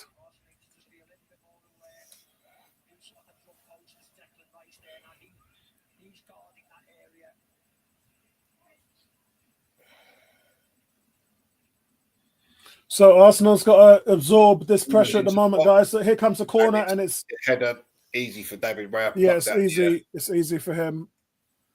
I'm not sure. Arsenal just need a stage of possession now. Stop giving easy passes away. It's a great pass by Partey. But here comes Odegaard. I mean, really, I'm saying they should slow the game down from here. Slow that the throw, game down. Did you think that throw was a little bit risky from David Raya there to Partey? Yeah, I did. Partey done really well to control it and use it. Here comes Calafiori. Just possession, guys, on the left-hand side. I think Arsenal should just possession, kill the game. Yeah. Kill the tempo. High percentage passes. I think we should just do. Let them come at us. Recycle plays back to Thomas Partey in the midfield. Back to Saliba. Here comes Sporting with the press. And Odegaard loses it. Why would you do that? Why don't you just play the easy pass? That's silly there from the captain. Very unexpected from Odegaard. He's trying to dribble the ball past 2 players with his back to the goal. I'm not sure whether that was the smartest thing to do. Good football here from Sporting. He shoots and goes over the bar. Calafiori flung himself towards that shot. That's good football from Sporting. Yeah. Calafiori done well. We're coming off of from his position there, and he forced him to take the shot probably a bit earlier than he wanted to. Poor from the captain to lose possession, though. I'll give you that. And Raya's kick. What is that? And now Havertz loses the ball. I mean, oh no, it goes right to Yukores. Well played, Gabriel. Gabriel. Yeah, Gabriel just dominates him there.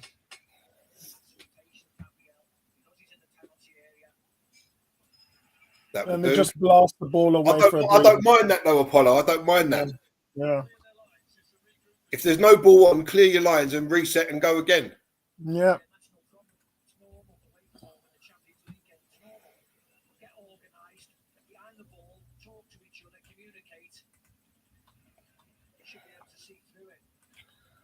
Okay.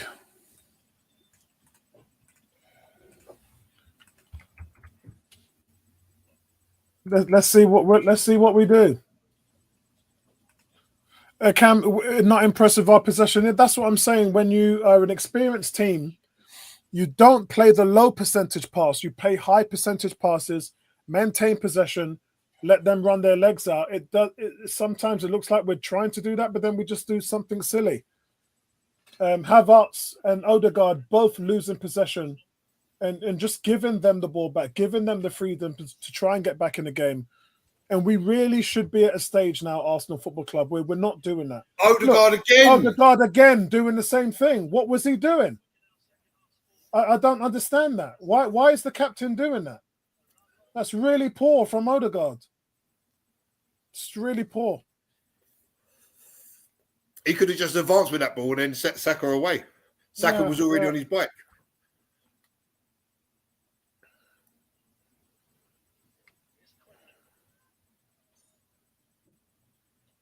Well done, Gabriel. That's perfect. Well chased, Kai Havertz.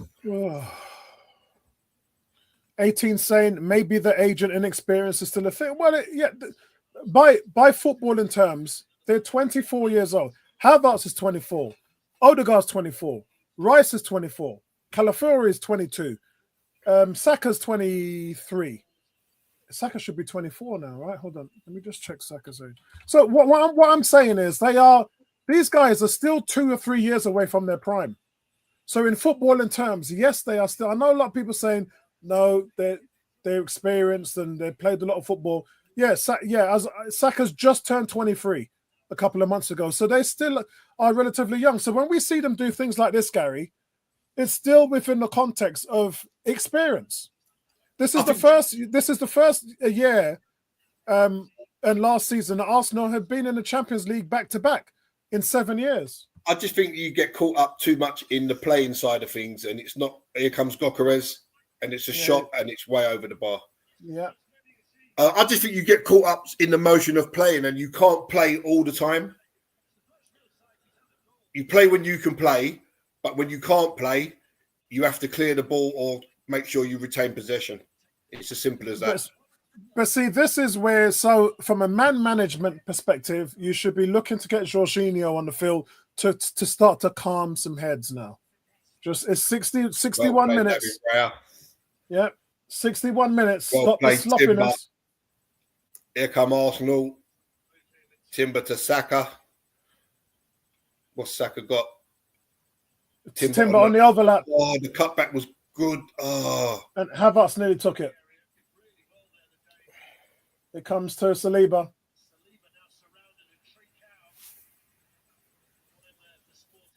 Yeah, it's just, do you think about Jorginho? Do you think about Zinchenko? What do you do in this situation, Gary? I think you just leave it as it is for now. Oh, look at that pass by Havertz. Oh, that's great stuff. Shoot! Oh, that's penalty. Penalty, Arsenal. That's a penalty. Yeah, Odegaard was brought down in the box. Penalty to Arsenal all day long. All day long. Look at this. Timber with the quick pass, and it's really Havertz. Cheeky pass by Havertz. That's a definite penalty. It's a definite penalty. You can't. And is that Diamandi? Yeah. Definite penalty. Yeah, there's. And that should be a second yellow card. Yeah. Yeah, I think that's a yellow card. It should be a second yellow. Should be 100% second yellow. Yeah. There should be a sending off. They can check it as much as they like. There was contact twice. And if that's the case, it's a second yellow and a sending off. Styler says clear penalty as well. That should be a sending off. And a second yellow.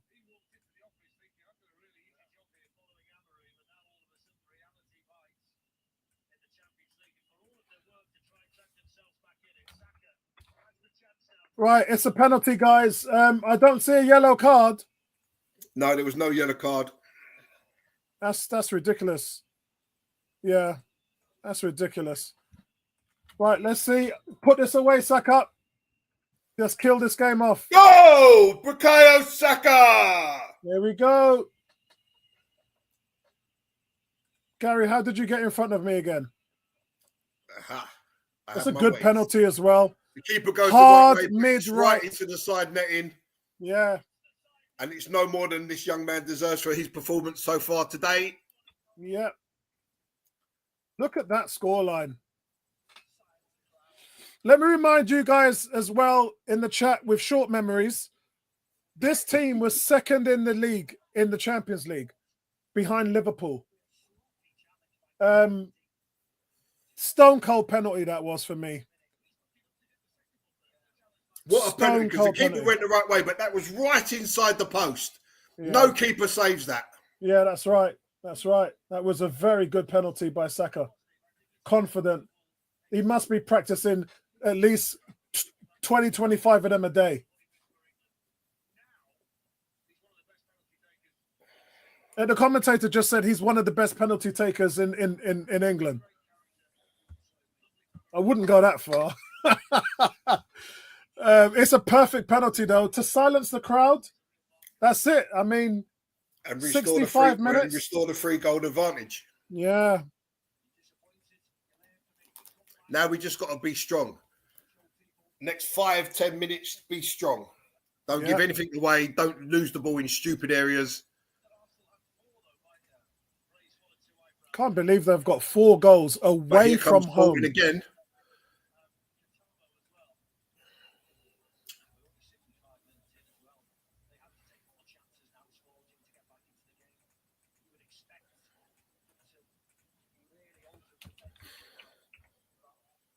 Yeah, I just don't know why that player is still on the pitch. Well, I thought if he hadn't have been booked, he probably would have got booked for that. It's a goal-scoring opportunity, isn't it? Yeah. Yeah, that was awful. And right now, they done as much as they can to get back into the game, but it was a mindless challenge from Diamande. He just slid right through the back of Odegaard. And really, it was a bone-ass challenge. Here comes Jacares! Oh! What a save by Raya! My word. The deflection, I don't even think it was going near the goal, but the deflection was, Raya, come on! Raya with another dodgy throw out to Timber, who has to control it really well. He turns his back and the ball was lobbing in. Raya's got it covered though. Remember, guys, he's just under 6'1", 6'1.5". Gary doesn't like his 11 3/4. Gary doesn't like his minge. That's the word today, guys. Minge. Yeah, doesn't like his minge goalkeepers. Let's have that new word up there, guys. Doesn't like that minge goalkeeper. Hey, to me, that means something else, you know. I know. That's why I said. Arsenal come again with Odegaard. He leaves the man for dead. The cross is there. Oh, it's just cut out in front of Saka, but Saka wins it back. It's a corner to Arsenal. Brilliant. To Arsenal, yeah. Well played, Bukayo Saka. That was out of nothing. Odegaard dropped the shoulder like he was going to stop, then carried on running and left the player totally for dead. Yeah. And then Saka gets in a foot in to win the corner.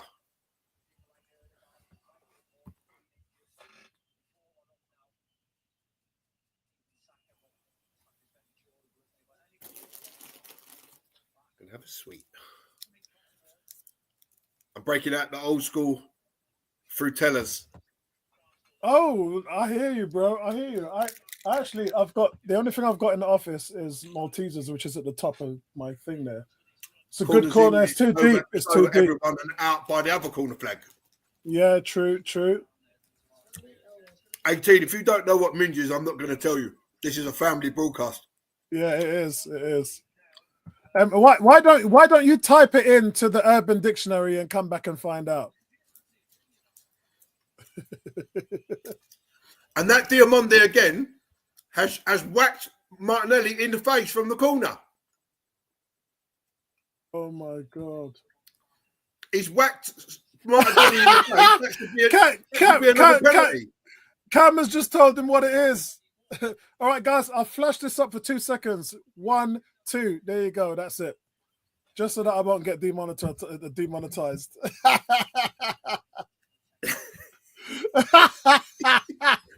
So Martinelli has been replaced by Trossard.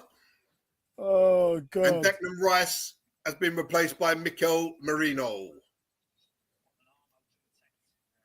Oh my God! Don't you like how there's a Collins dictionary and Merino straight into the action, straight into the press? He actually run on the pitch. Yeah. And he sprinted full pelt to the edge of the penalty area to get up and press the player on the edge of the box. And then he misses his kick. Or Gabriel misses his kick. And the ball runs through, but Arsenal managed to snuff it out for a throw-in. Cam says Saka's goal was Arsenal's first penalty goal in the Champions League since Olivier Giroud against Olympiacos in 2015. Emerson, if you're watching, that one's for you, mate.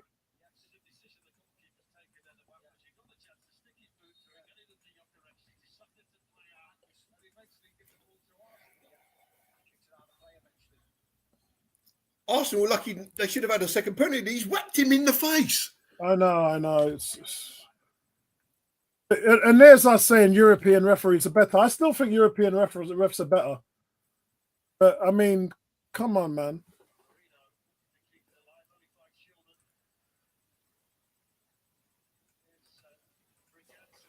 Come on, Saka, get on your bike, mate. And it's Saliba versus Gyökeres or Gyökeres, whatever you want to call this guy. Gyökeres has done nothing the whole game, and bro. Saliba totally takes him to school yet again. Yeah, he's wiped the floor with him. Thomas Partey's got two players rushing in from behind him. Yeah. And he just literally he's brilliant. Goes towards the ball and plays the first time pass away from me and Tony actually think that Partey's got eyes at the back of his head. Yeah, Cam, that's an excellent point because this Diamande, he's been touted as sort of like 60, 70 million pound replacement for Van Dijk or Saliba. Oh, really? Yep. It's a good kick there by Raya. Finds the head of Havertz. Yeah. Saka picks it up. Oh, look at that ball from Saka. Oh. Odegaard just didn't read it in time. Yeah. I mean, he wasn't expecting it, and by the time he'd made the run, he was just a little bit too late. Yeah. Sporting come again. What an excellent game this is.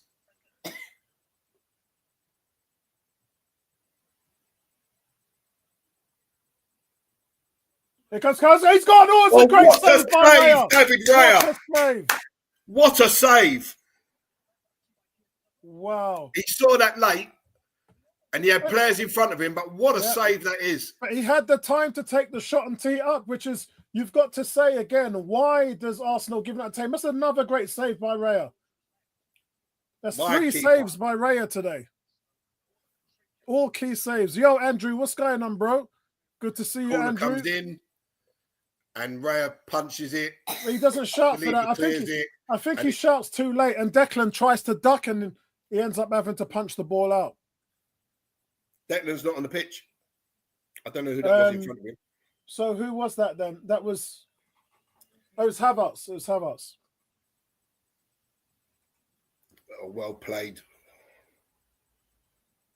Well played, Arsenal.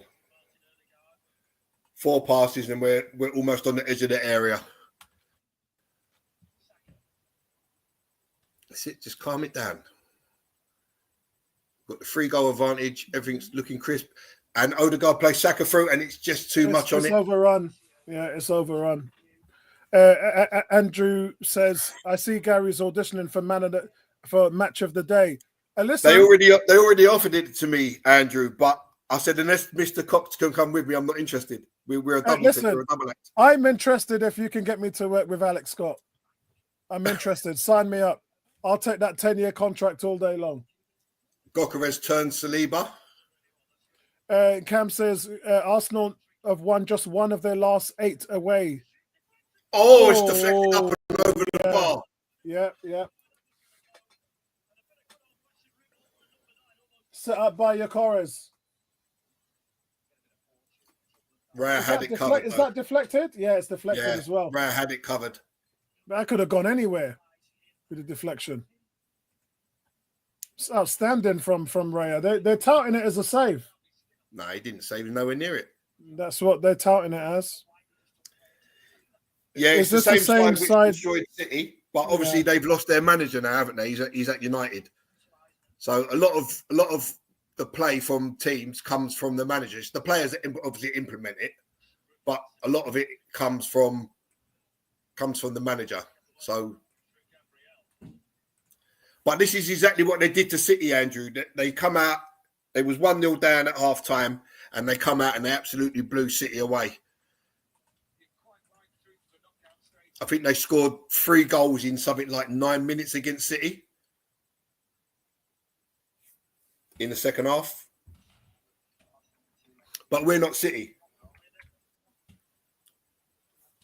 Well, nobody is at the moment, the way they're getting murdered. Cam says he's actually gone from being a decent at penalties to very good at them. Great penalty. Glad that loser Jesus never took them off him. And he says our best performance away from home in the Champions League. Gokeres sprawling to the floor, winning the ball, fair and square.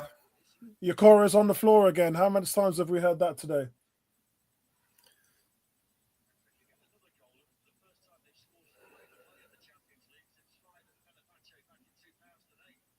Did you just say that? Well, Calafiore with a Maldini-like tackle.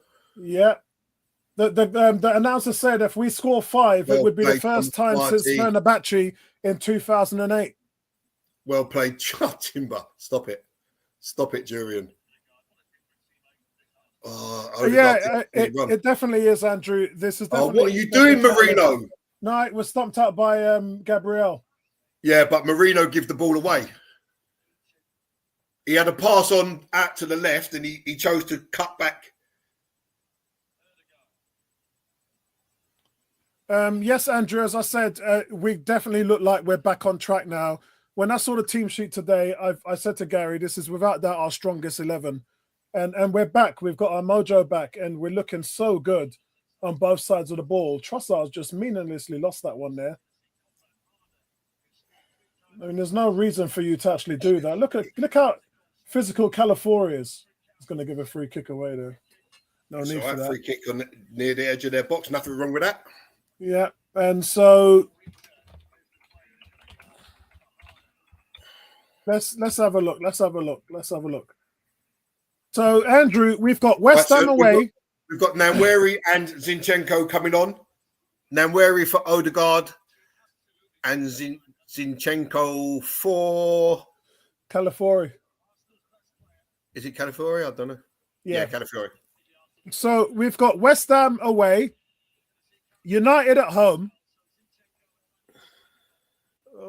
We've got Fulham away, and then Monaco at home. I'm probably going to miss that. What, Monaco? Oh, yeah. In fact, I might miss 2 games. What? Going to miss 2 games. Well, you're going away? Yeah, I'm going to be in Tenerife. You said you was going away, didn't you? So I'm going to sell my ticket for Monaco in the Champions League and Arsenal Everton. Shoot. So I'm going to put my ticket up for sale.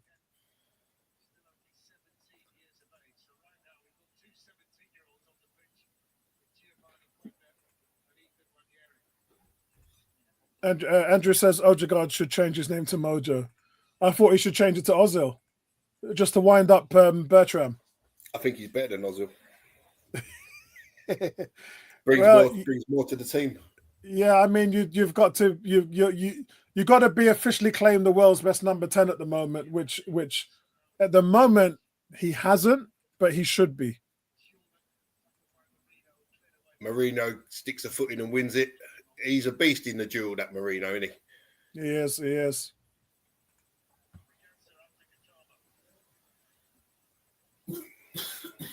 Love the way the game has settled down here now. Well done, Ethan Namweri.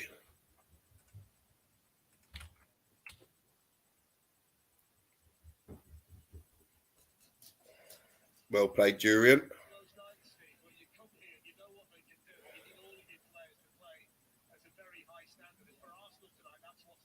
Well played, Namweri.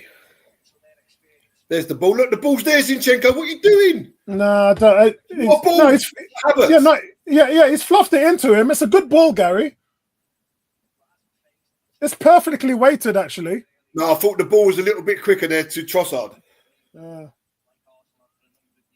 People, he might be a liability at the back sometimes, not all the times, but sometimes. But he's still a creative force going forward, Zinchenko. He hasn't lost that. It's still the same. Look at Nwaneri. Nwaneri driving into the area. Nwaneri taking his man on, and it's into the keeper's hands. Yeah. You guys are saying Odegaard should be taken off. Oh yeah, same initials. Yeah. 80 minutes now gone in the game, guys. Arsenal winning 4-1 away from home. Probably one of our biggest away wins since Feyenoord in 2008. Well played, Bukayo Saka. Where we won that game 5-1. And Raya has made 3 outstanding saves today.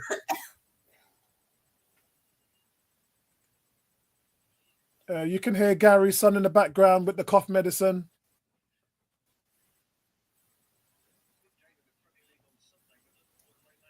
I can't handle him at home for another day. Has he been off this week? No, only off today. I think he picked up a little sniffle from football on Sunday. Yeah. Oh, now where he just takes a touch. Yeah, and he's just blown past him. Andrew, you know what? That is the $200 million question. It's a difficult one because he wants to get paid. Oh, ref, come on. And the ref's trying to help them. I know. He wants to get paid, and quite frankly, he's 32 years old and he's looking for a 4-year deal. So Raheem Sterling is stripped and ready? And Arsenal have made it 5. Oh my God. So Saka to Timber, who evades 2 players. Declan Rice. Mikel Marino shot. The keeper spills it. And Trossard is there to head home. With the putback. I told you, this keeper ain't all he's cracked up to be. He looked terrible against City. Well, this has been our best Champions League performance away from home since 2008, guys. There's no two ways about it. But see, Martinelli wouldn't have been there. Martinelli would not have been in that position. Yeah. It's a terrible save by the keeper. Yeah. And Trossard is there just to head home. 5-1, game done, job done. Come on, you Arsenal.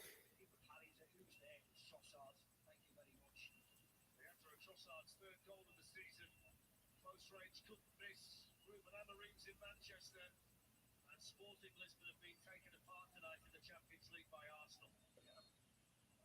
The only issue here is that Gabriel. So that leaves Arsenal 8th on 10 points. With obviously the games to come tomorrow. Kivior coming on. So Villa play tomorrow and Dortmund play tomorrow.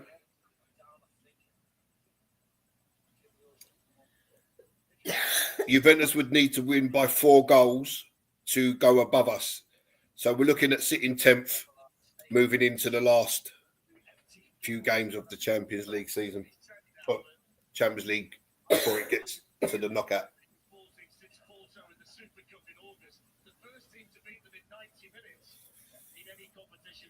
5-1. I just can't believe what I'm looking at. What a performance. Andrew said, Gary, that cough sounds a bit fake. That's what I've been doing all day today. Yeah, he just wants to step on down.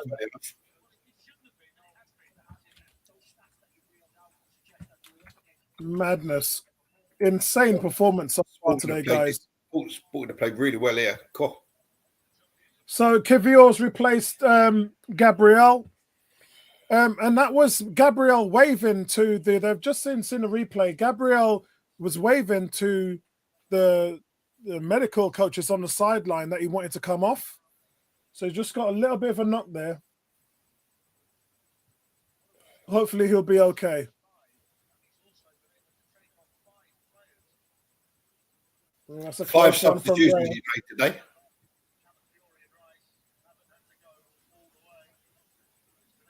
Partey, don't do that there. What's Thomas Partey doing? He's doing Thomas Partey stuff. Leave him alone. He's fine. Don't take the chance, man.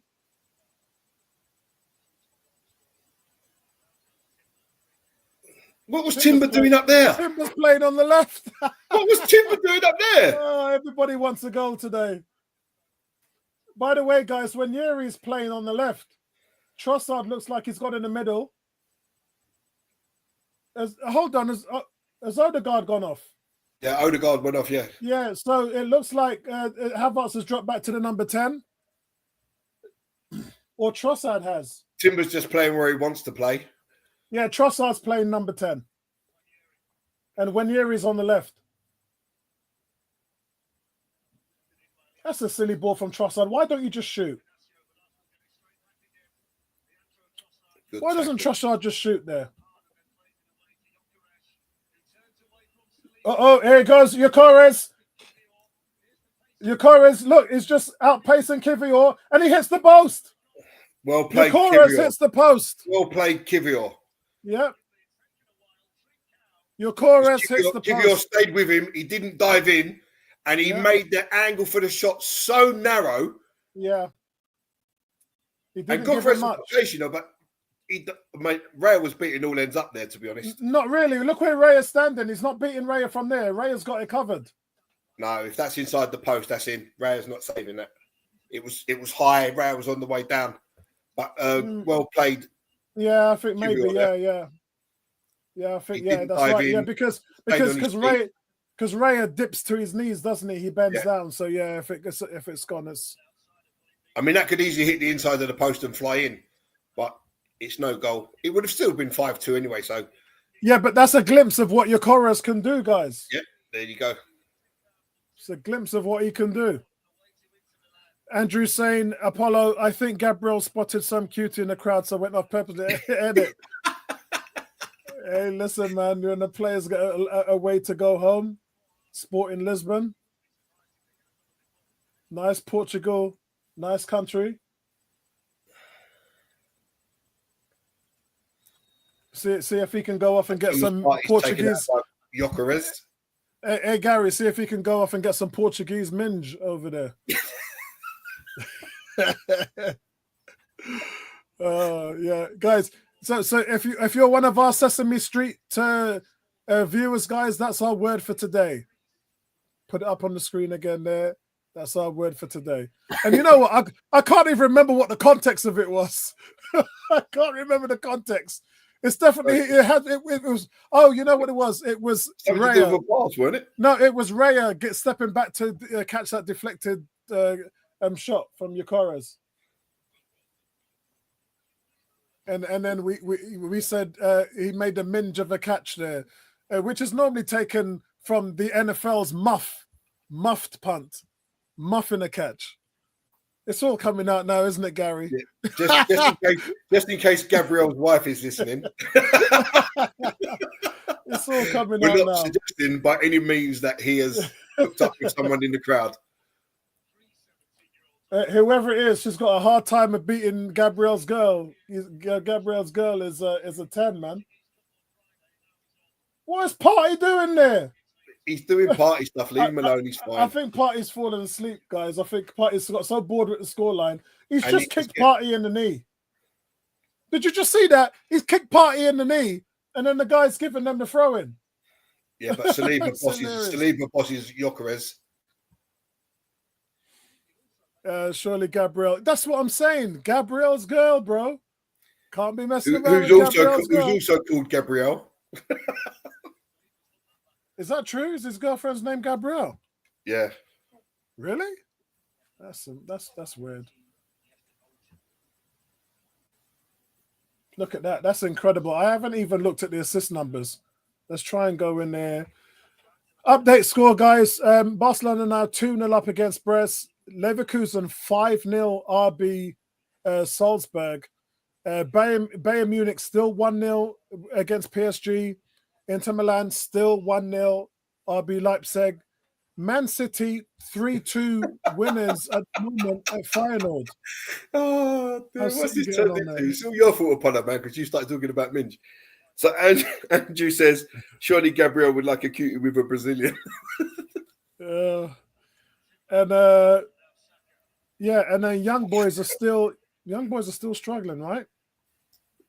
That sounds bad. Yeah, they're losing 5-1. Young boys are losing 5-1. Big scores today. Oh, no worry. Keeper saves. Oh.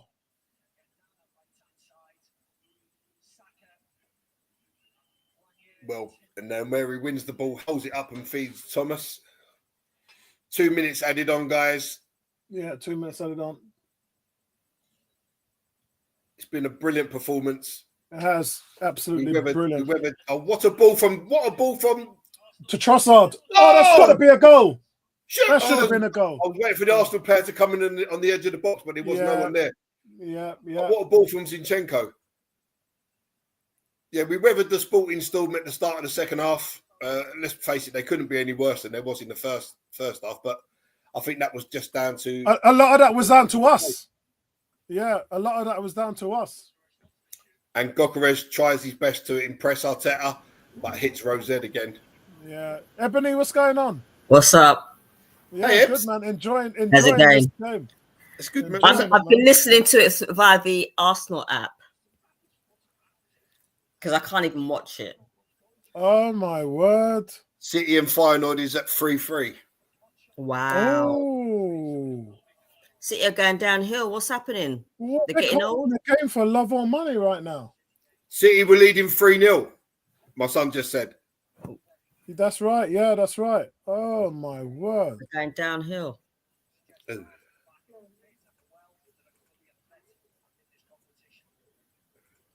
What is this? Just now. I don't know what that guy's doing. So that leaves Man City 15th in the Champions League standings. I've had to delete some foolishness from our forum.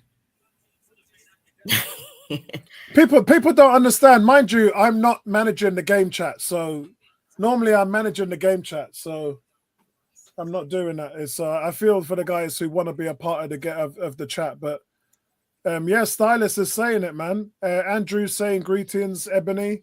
Greetings, Andrew. Oh, Raya off the line. From David Raya. Off the line, Raya. Get your backside back on the line. And Saka brings it away, and time is up. Saka spots the run of Trossard. He takes the ball. Go on, Leandro. Yes, he's got it on he's overrun it on his right foot. He's overrun it.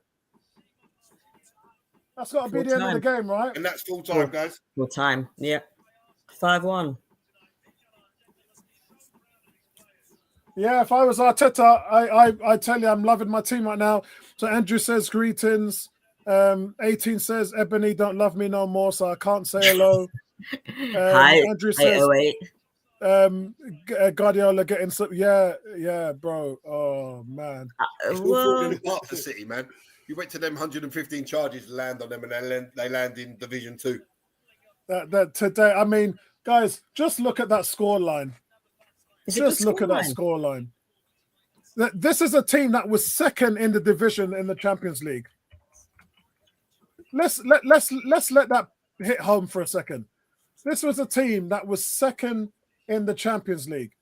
Let me just check this here. Timber. What a performance. Timber, Gabriel, Partey, Rice, Odegaard. Brilliant performance. And then Martinelli, Havertz, and Saka. I'm going to be massively generous today, guys, with the player ratings. Yeah, your thoughts on the game, Gary? I'm going to take just a bit of time to fill in the player ratings. From start to finish, I thought we was excellent. You know, in the first half, we blew them away. Second half, we weathered the storm. They got one back early on. Reyes produced 3 or 4 brilliant saves. But they was sort of not really clear-cut chances. They're shots from long range, but they've still got to be saved. But going forward, I thought we was fantastic today. Odegaard again, just proving what he brings to the team and how good he is. Saka was brilliant. Martinelli grabs a goal. Trossard grabs a goal to substitute. Timber was outstanding. Gyökeres didn't get anything at all out of Saliba and Gabriel. The one time he did have a shot which hits the post, that was when Saliba wasn't next to him. So, thoroughly brilliant performance. Well-deserved victory, 5-1 against a team that ain't no mugs. They're a good team. Like they've lost their manager, but there's still all the players are still there. But I thought we was brilliant today. Saka got man of the match. Just having a photo taken with the trophy. Strange how they gave him man of the match. We're up to 7th now in the table. That's what I thought. Yeah, 7th in the table. Obviously, Dortmund play tomorrow. Villa play tomorrow. So they're the teams that can go above us, which would leave us 9th. And it all depends. The other teams would have to score 4 goals, win by 4 clear goals to match us on goal difference. So we put ourselves in a very strong position with a home game against Monaco coming next in the Champions League. Very strong position.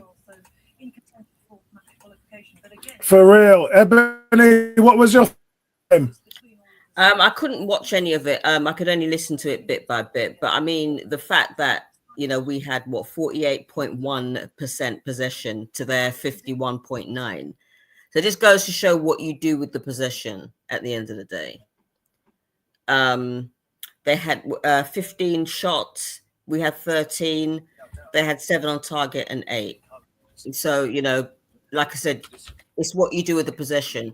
If you have more possession and you don't do anything with it, like Porto have done, as Lisbon have done today. I mean, they had more possession but didn't do anything. Whereas we just had less possession, but if you don't get that ball in the back of the net, then possession doesn't really matter, does it? Yeah. So, guys, let me try and finish this off here. Here we go. Right, let's do this. All right, guys. Gary's eating. Everyone's eating. Let me do my player ratings, guys. I'm going to give Raya an 8.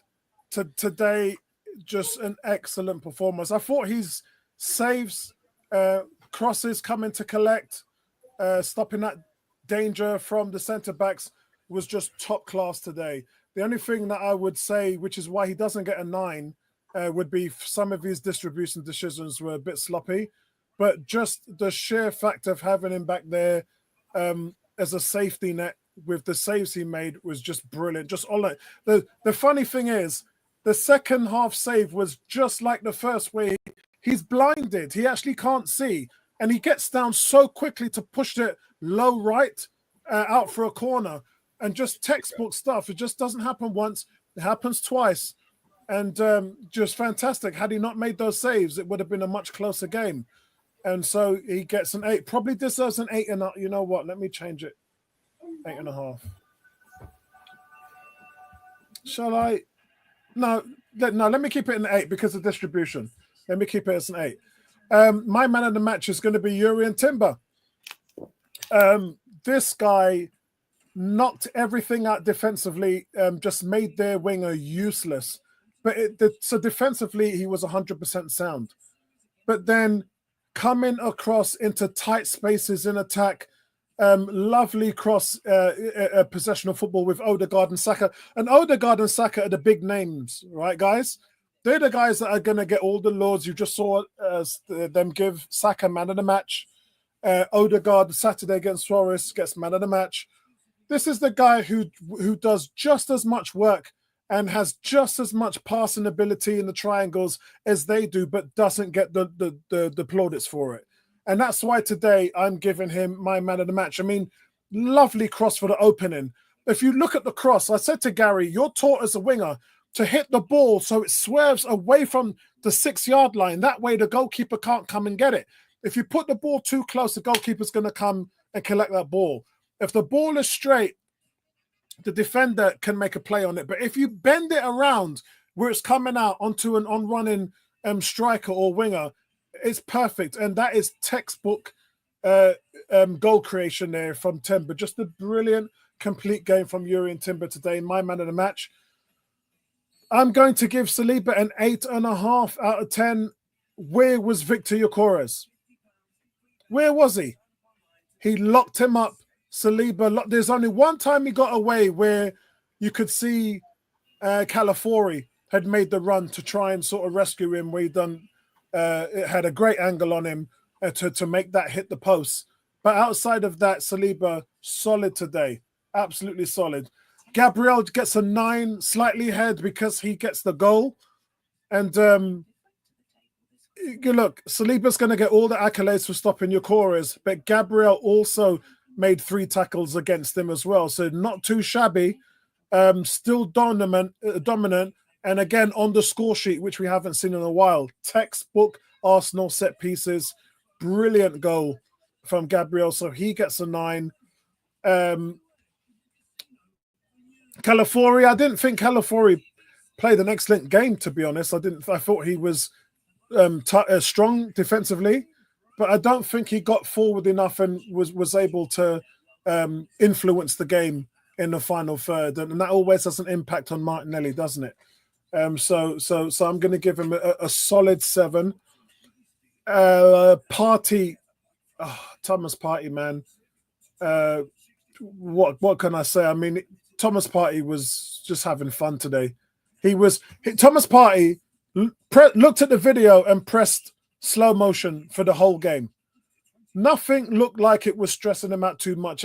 He slowed the game down and made everything look so easy, just exceptional.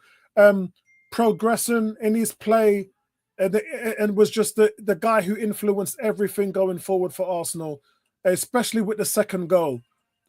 Just another masterclass from him. I think he's had an 8 in his last 6 games for Arsenal. How's that for consistency? Even when we weren't doing well, he was the one that was turning up.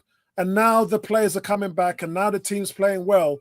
He's just looking like gravy out there. So well done to him. Good to see Rice back. I'm going to give Rice a solid 7.5 out of 10. Again, he was pivotal in the press. Hard working today. Excellent delivery for Gabriel's goal on the corner. And so, again, another solid day for him. Odegaard, again, what can we say? He's just watching him drift and slide into those spots.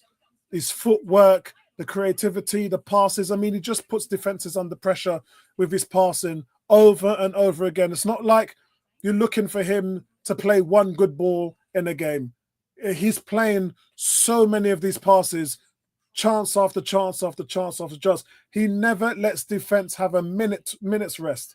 He just doesn't. He's just relentless. Even he's running. I said to Gary, look, he's pressing on the right with Saka. Look, he's right. 2 seconds later, he was pressing on the left on Martinelli's side. It's like, how does he have the energy for it? And I think he got a little bit sloppy towards the end, but that's because I just think that he was exhausted. He was tired because he gives you it all. But 8 out of 10, solid performance for him. Martinelli, good to see Martinelli score. I thought he's actually probably maybe deserved the 7.5, but because he scored the first goal, he gets an 8.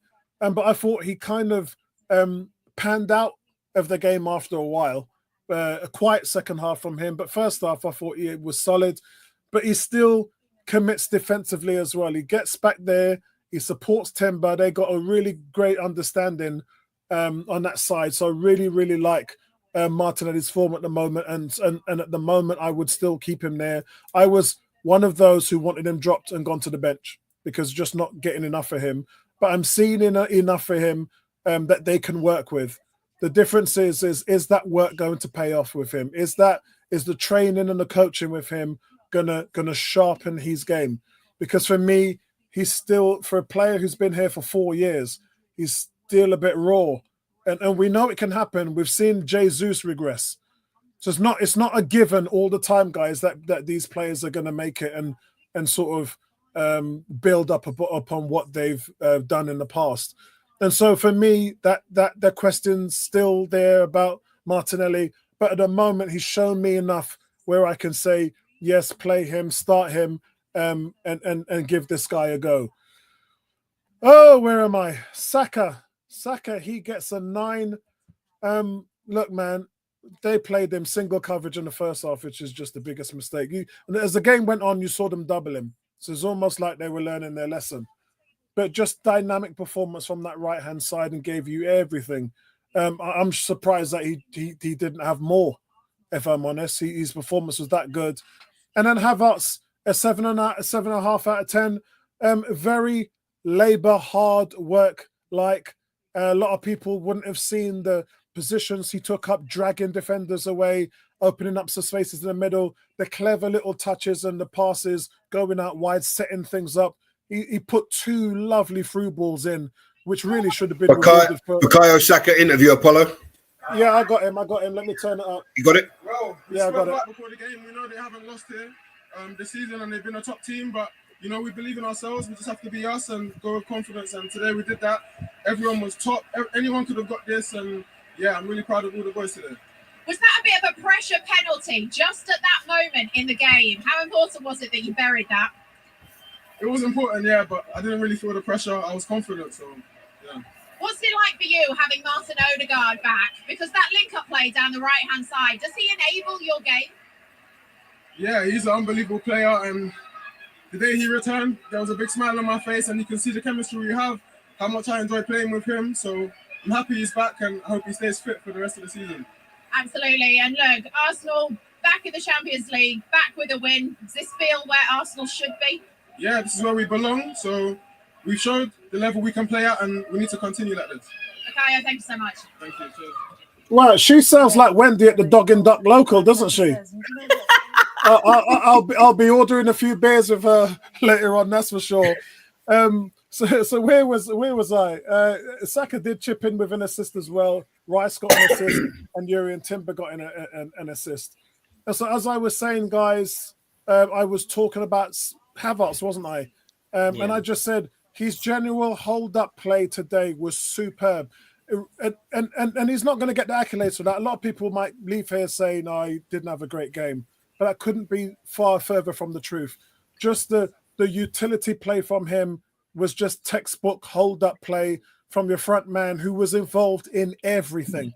And if you actually look, when Raya was in trouble and getting pressed and kicked those balls long, who was there to win it on the top end and link the play up to get Saka going? It was him. He did it about 3 or 4 times today. Just an asset to the team. This is kind of, look, we're not, this is the thing, guys. When Jesus is not playing well or not scoring, and by the way, Havertz did score again today. Second goal in the Champions League this season for him. But when he's not having his best game, he's still an asset. He's still adding to the team. And so that's what you would expect from your number 9. And this is the reason why he starts for Arsenal as the main guy. Let me just see how many goals. Hold on a second. Let me see. I think is that 7 goals or 8 goals this season? Hold on. Who's that for? Havertz? Yeah, I think that's 8. 8. That's his 8th goal, I believe. That's a good return, isn't it? Yeah, that's a good return. Yeah, he's got 2 in the League Cup, 2 in the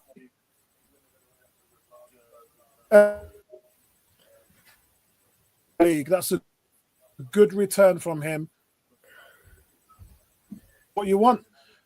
Gary, you got the call to a 10. And if you need me to explain why, then you need 2 licking your head. Right, Gary, you David Raya.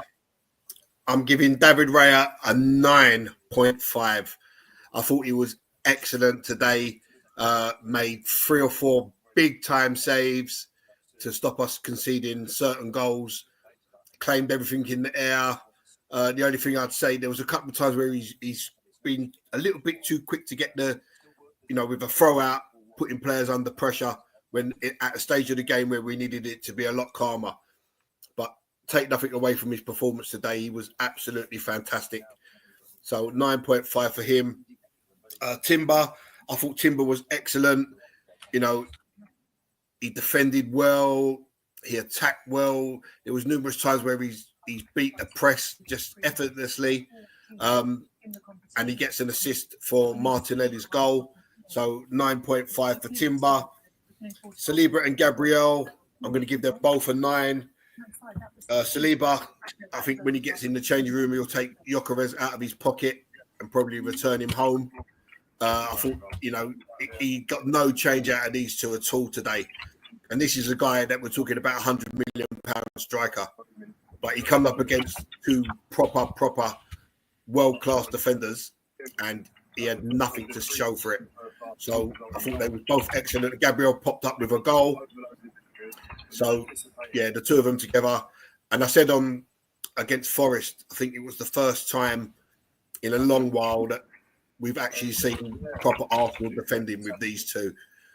I think I say it all the time, but I think they're the best central defensive partnership in world football. So very pleased with both of them. Calafiore, I take your point about him not getting forward, but he also didn't really get forward against Forest. And I think, you've heard me say before that sometimes you just need to defend. And I think that was the case today. And against Forest, we just saw him defending. Leave the forward play to the forwards. You're a defender, mate. Go and defend. And he come up with a couple of really good tackles, really good interceptions. Hardly beat by his man. And don't forget, he's just coming back from injury as well. So he's probably not fully up to the races. So very good performance. I'm going to give him an 8. Thomas Partey, I'm going to give Thomas Partey a 10. And he gets my man of the match.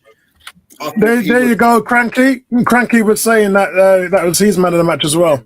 I thought Thomas Partey was absolutely outstanding from start to finish. Yeah. Under the press, he just makes it look so easy. He had 2 players rushing towards him from behind. There was no panic.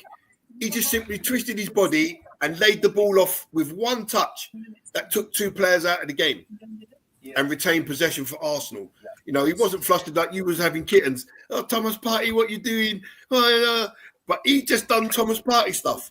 Yeah, we were like, to be honest, we were just joking at that point. We were just having fun with him. We understand it was in a position where, if he loses it, we're in trouble. But very rarely does he lose the ball. And I thought he was absolutely brilliant today. He played the full 90-odd minutes. His fitness is probably where we haven't seen it before. And I think every Arsenal fan knows if this guy stays fit and plays the majority of our games, we will go a long way in a lot of competition. So he gets a 10 and my man of the match. Declan Rice had a good game. I'm going to give him an 8. He gets the assist for Gabriel's goal. Again, I don't think he's fully fit because he's got the toe injury and he was replaced by Marino. But, good performance of Declan Rice. Unlucky not to grab a goal. Martin Odegaard, I'm going to give him a 9.5. I thought he was absolutely fantastic. Everything that Arsenal do comes through him. The press, the forward play, the setting up of chances, everything comes through this guy. And if he stays fit for the rest of the season, again, Arsenal will go a long way in many competitions. Fantastic player. Martinelli opened the scoring. I've been saying for ages, he doesn't play in the right positions. As a winger, when the ball is on the opposite side, you have to play in the width of the goal frame. So many times we see him where the post is there and he's outside the post. Puts himself in the right position today and grabs himself a goal. Was strong defensively. So I'm going to give Martinelli an 8. Bukayo Saka gets a 9.5. Scores a goal, gets an assist, caused them problems every time he had the ball. And again, like he said in the interview, he's so happy to have Odegaard back because Odegaard and him have such a fantastic relationship on the pitch. So again, if we keep Saka fit, he's another player along with Odegaard and Partey that we need to keep fit. And then we can do big things. Kai Havertz, I'm going to give him 8. He scored a goal. He battled well. He won numerous aerial duels. He got back. He done his little bit of defending, breaking up stuff, held the ball up well. If he plays the 9 and stays at the 9, he has a tendency just to drop. Like if you see Haaland, he will win the ball, say on the edge of the area. He'll lay it off, and then his first thought is, "Can I get in the box?" If Havertz adopts that mentality, he could score plenty of goals. So, but a good performance nevertheless. An 8 for him. I'll take our 10 out of 10. He got it right with the substitutions at the right time. He had the availability of his strongest 11 to start the game. So, yeah, very good from Arteta today. And Arsenal all value for the win.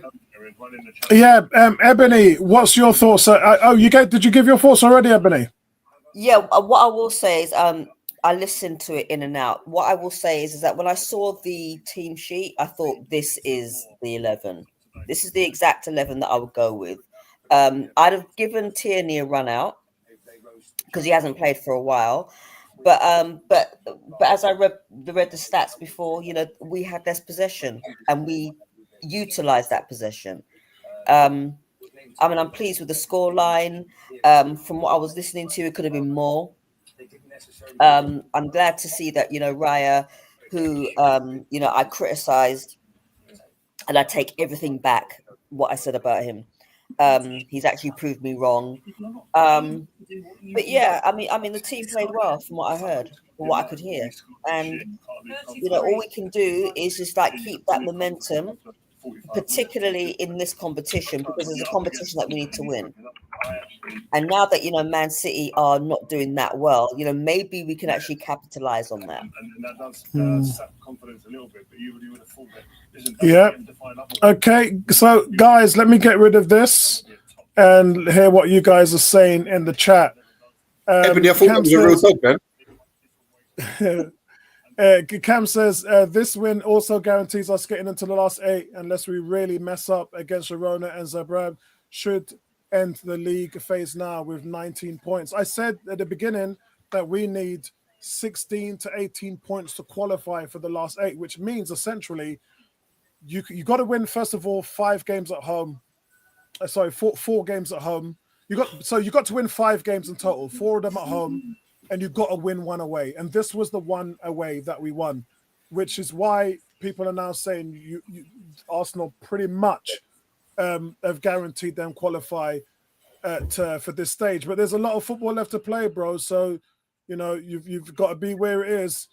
Stylist says, put 5 on Portuguese team in Portugal. Beauty. Yeah, not away from home. Cranky saying masterclass. Andrew saying Gabriel Saliba will let Yokores out of their pocket once he signs for Arsenal. I love that. Cranky said that Partey is his man of the match as well. And I think, guys, what it is, I've gone for Timber. BT Sport went for Saka. Ebony, who was your man of the match?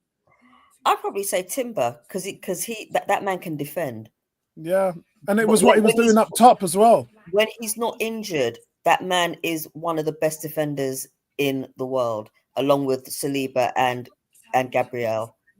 Yeah, he could make the all Premier League 11. I think if he stays fit, because he is injury prone, if he stays fit, and particularly in this competition, we'll be fine. Yeah, I'm not so sure that he's injury prone. I think what it is, when you have the injury that he had, I think it's the getting over it that is the main thing, because you're inclined to pick up other little injuries while you're progressing from the rehab from that injury that he had, because it's quite a serious injury, right? So even when Rodri comes back, Rodri may not be the same player that he was before the injury. It's a very difficult injury to get over, especially if you're a midfielder or a defender, because you have so much work to do. You have to fly into tackles, and it's so easy to pick up another little strain in the knee because other muscles around that injury won't be as strong. So I think that's why he picks up the little niggles that he does.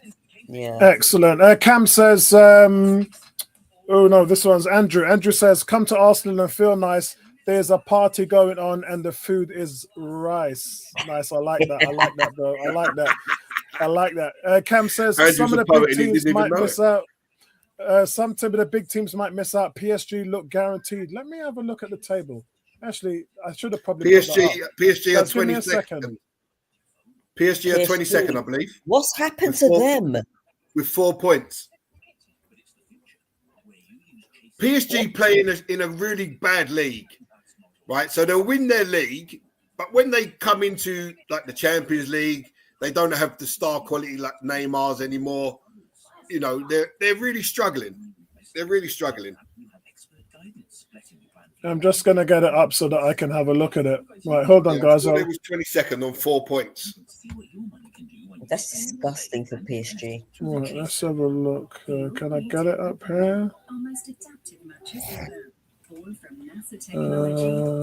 Premier League, where is it? If Real Madrid lose against Liverpool tomorrow, they might need to win the last 3 games to qualify. Oh, here it is. So PSG are 26th on 4 points, played 5, -3 goal difference.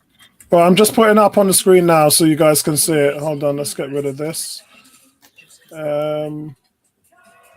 Let's get this up on here. Right, here we go, guys. So here's the table. I'm gonna have to blow it up for you guys. All right, so let's look at the near the bottom first. So PSG, Bruges, Benfica. All right. So first of all, Benfica, that's way too low for them. That's not great. Let me blow it up a little bit more because I know some of you guys are on your mobile phones or tablets. So Benfica have got, because you can't see the points on this table, Apollo.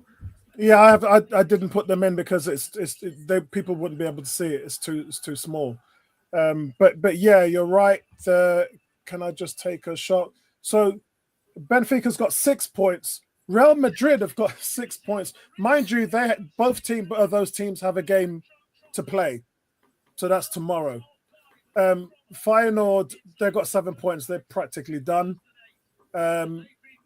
Celtic, Lille, so we don't care about them. Juventus, 7 points in 16th place. Are we there? We can. Oops. All right, that was wrong. Oh, that was wrong as well. All right, hold on, guys. So we move our way up the table. You can see Man City here in 15th.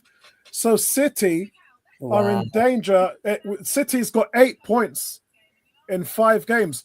So City, they're in danger because that game they played tonight, guys, was at the Etihad. And they can't even win there anymore. It's not even a fortress anymore. So we know what the records. If Juventus and Lille both win, City would go down to 17th. Yeah. And if Celtic win, they'd go down to 18th. Yeah. There was a time that Aston Villa was in second. Bayern Munich won today, so did Atletico. So that was very progressive of those teams. But look, Arsenal got themselves in the top 8, and we've got 3 games left, 2 at home. So Monaco up next, who are just above us. That's right. Yeah. And so this is really looking good for Arsenal, guys. And quite frankly, I had my fears about us making the last 8, but it's really looking good now, guys. It's really looking good. Arteta's on the TV, mate. Yeah, I just saw that. Hold on. changing. The last thing that you want to do is concede in the first minute, give them any belief. We didn't manage to do that. But after, I think we showed a lot of personality to bring the game down, to start to have the ball again when we have to defend deeper, and then manage to score the fourth goal. And I think that's when the game changed again. And it looked like your players were having fun at the end out there. I mean, Martinelli off the mark in the Champions League in terms of goals this season. Big Gabby, his first ever Champions League goal. Well, you have to enjoy. When you come and play in this competition against this kind of teams, you have to enjoy it. And what I loved about the team is how we flowed, how they play with that purpose to make things happen, and really pleased. Is it a relief, or maybe it's not a relief because you know your squad, that you could back up that Forest game now? This is 2 games in a row where you've been really on it. And that's what we need. You need the consistency. You want to be challenging for big things. You have to be so consistent and win again. Today was a very different game, but we are up to really well. And let's move on now. Mikhail, thank you, madam. Thank you. Right. Really, okay. Nice interview there. Right. Let's just get rid of that. Okay, guys. 18 is saying we should have kept Eddie and sold Jesus. I agree. I agree with that as well. I don't think you get any arguments from this. Jesus used to be. Let me show you this, and I've showed you guys this before, but just for context, don't want anyone to forget this. This was after Jesus' first year at Arsenal. He was in the top 10 of Premier League players, goals and assists per minutes per goal. So 107 minutes, he was either scoring or creating, and only 6 players in Premier League history were above him. That's how good he was. When he played, you either thought that he was going to score or create. And in the last 29 games, he's got 1 goal. That's it. He's not clinical enough. Well, he's just dried up. And he hasn't scored since 1 goal since January. And we're coming into December next week. So, he's just not clinical enough. He hasn't been clinical enough since he signed for us. Yeah. So that's it, guys. Gonna close off everything now. So for me, absolutely wonderful, incredible. 5-1. The last time we did that was 2008 against Feyenoord in Europe. So this is our biggest win in 16 years in the Champions League away from home. And it just feels like we've made a statement tonight. Goals from all over the place, quite frankly. Saka, Gabriel, we got Martinelli, Kai Havertz. Goals come from everywhere. And so for us, guys, it also plays into the a goal difference as well. But absolutely brilliant performance. Gary, your last comments? Yeah, say wonderful performance tonight from the team. Just looking at the results that we've had in the Champions League, it's just a shame that we didn't batter Shakhtar by more than 1 goal, because if we would have been another 3 or 4 against them, we would have been in a strong position goal difference-wise. But no reason why we can't win all remaining games in the Champions League and finish as high up as possible to give ourselves an advantage. Yeah, I think it was the Inter game that done us in, because a lot of people came away from there moaning. I actually thought we played really well. I thought it was a good performance. And tonight, you can see that what we fed off is we did the due diligence. We put the performance in against Inter, but we didn't score. And tonight we've come out with the same type of the effort and the desire and the creativity. Because remember, we didn't have Martin Odegaard then. The difference is we've had them tonight, and there was chances all over the place. Honestly, just tore them up tonight. Ebony, closing comments from you? Just goes to show that, we're not a one-person team, and that, anybody can score at any given time. And that's part of the momentum that we need to keep. And I look forward to the 2 games we have at home in this league and the one that we have away, because they're all winnable. Excellent. All right, that's it, guys. Enjoy the rest of your evening, and we'll be back with you in the weekend. Try and get the Premier League show done on Friday this week as well. Peace out, guys. Nice one. See you later, guys. Big up to the Gunners. Excellent.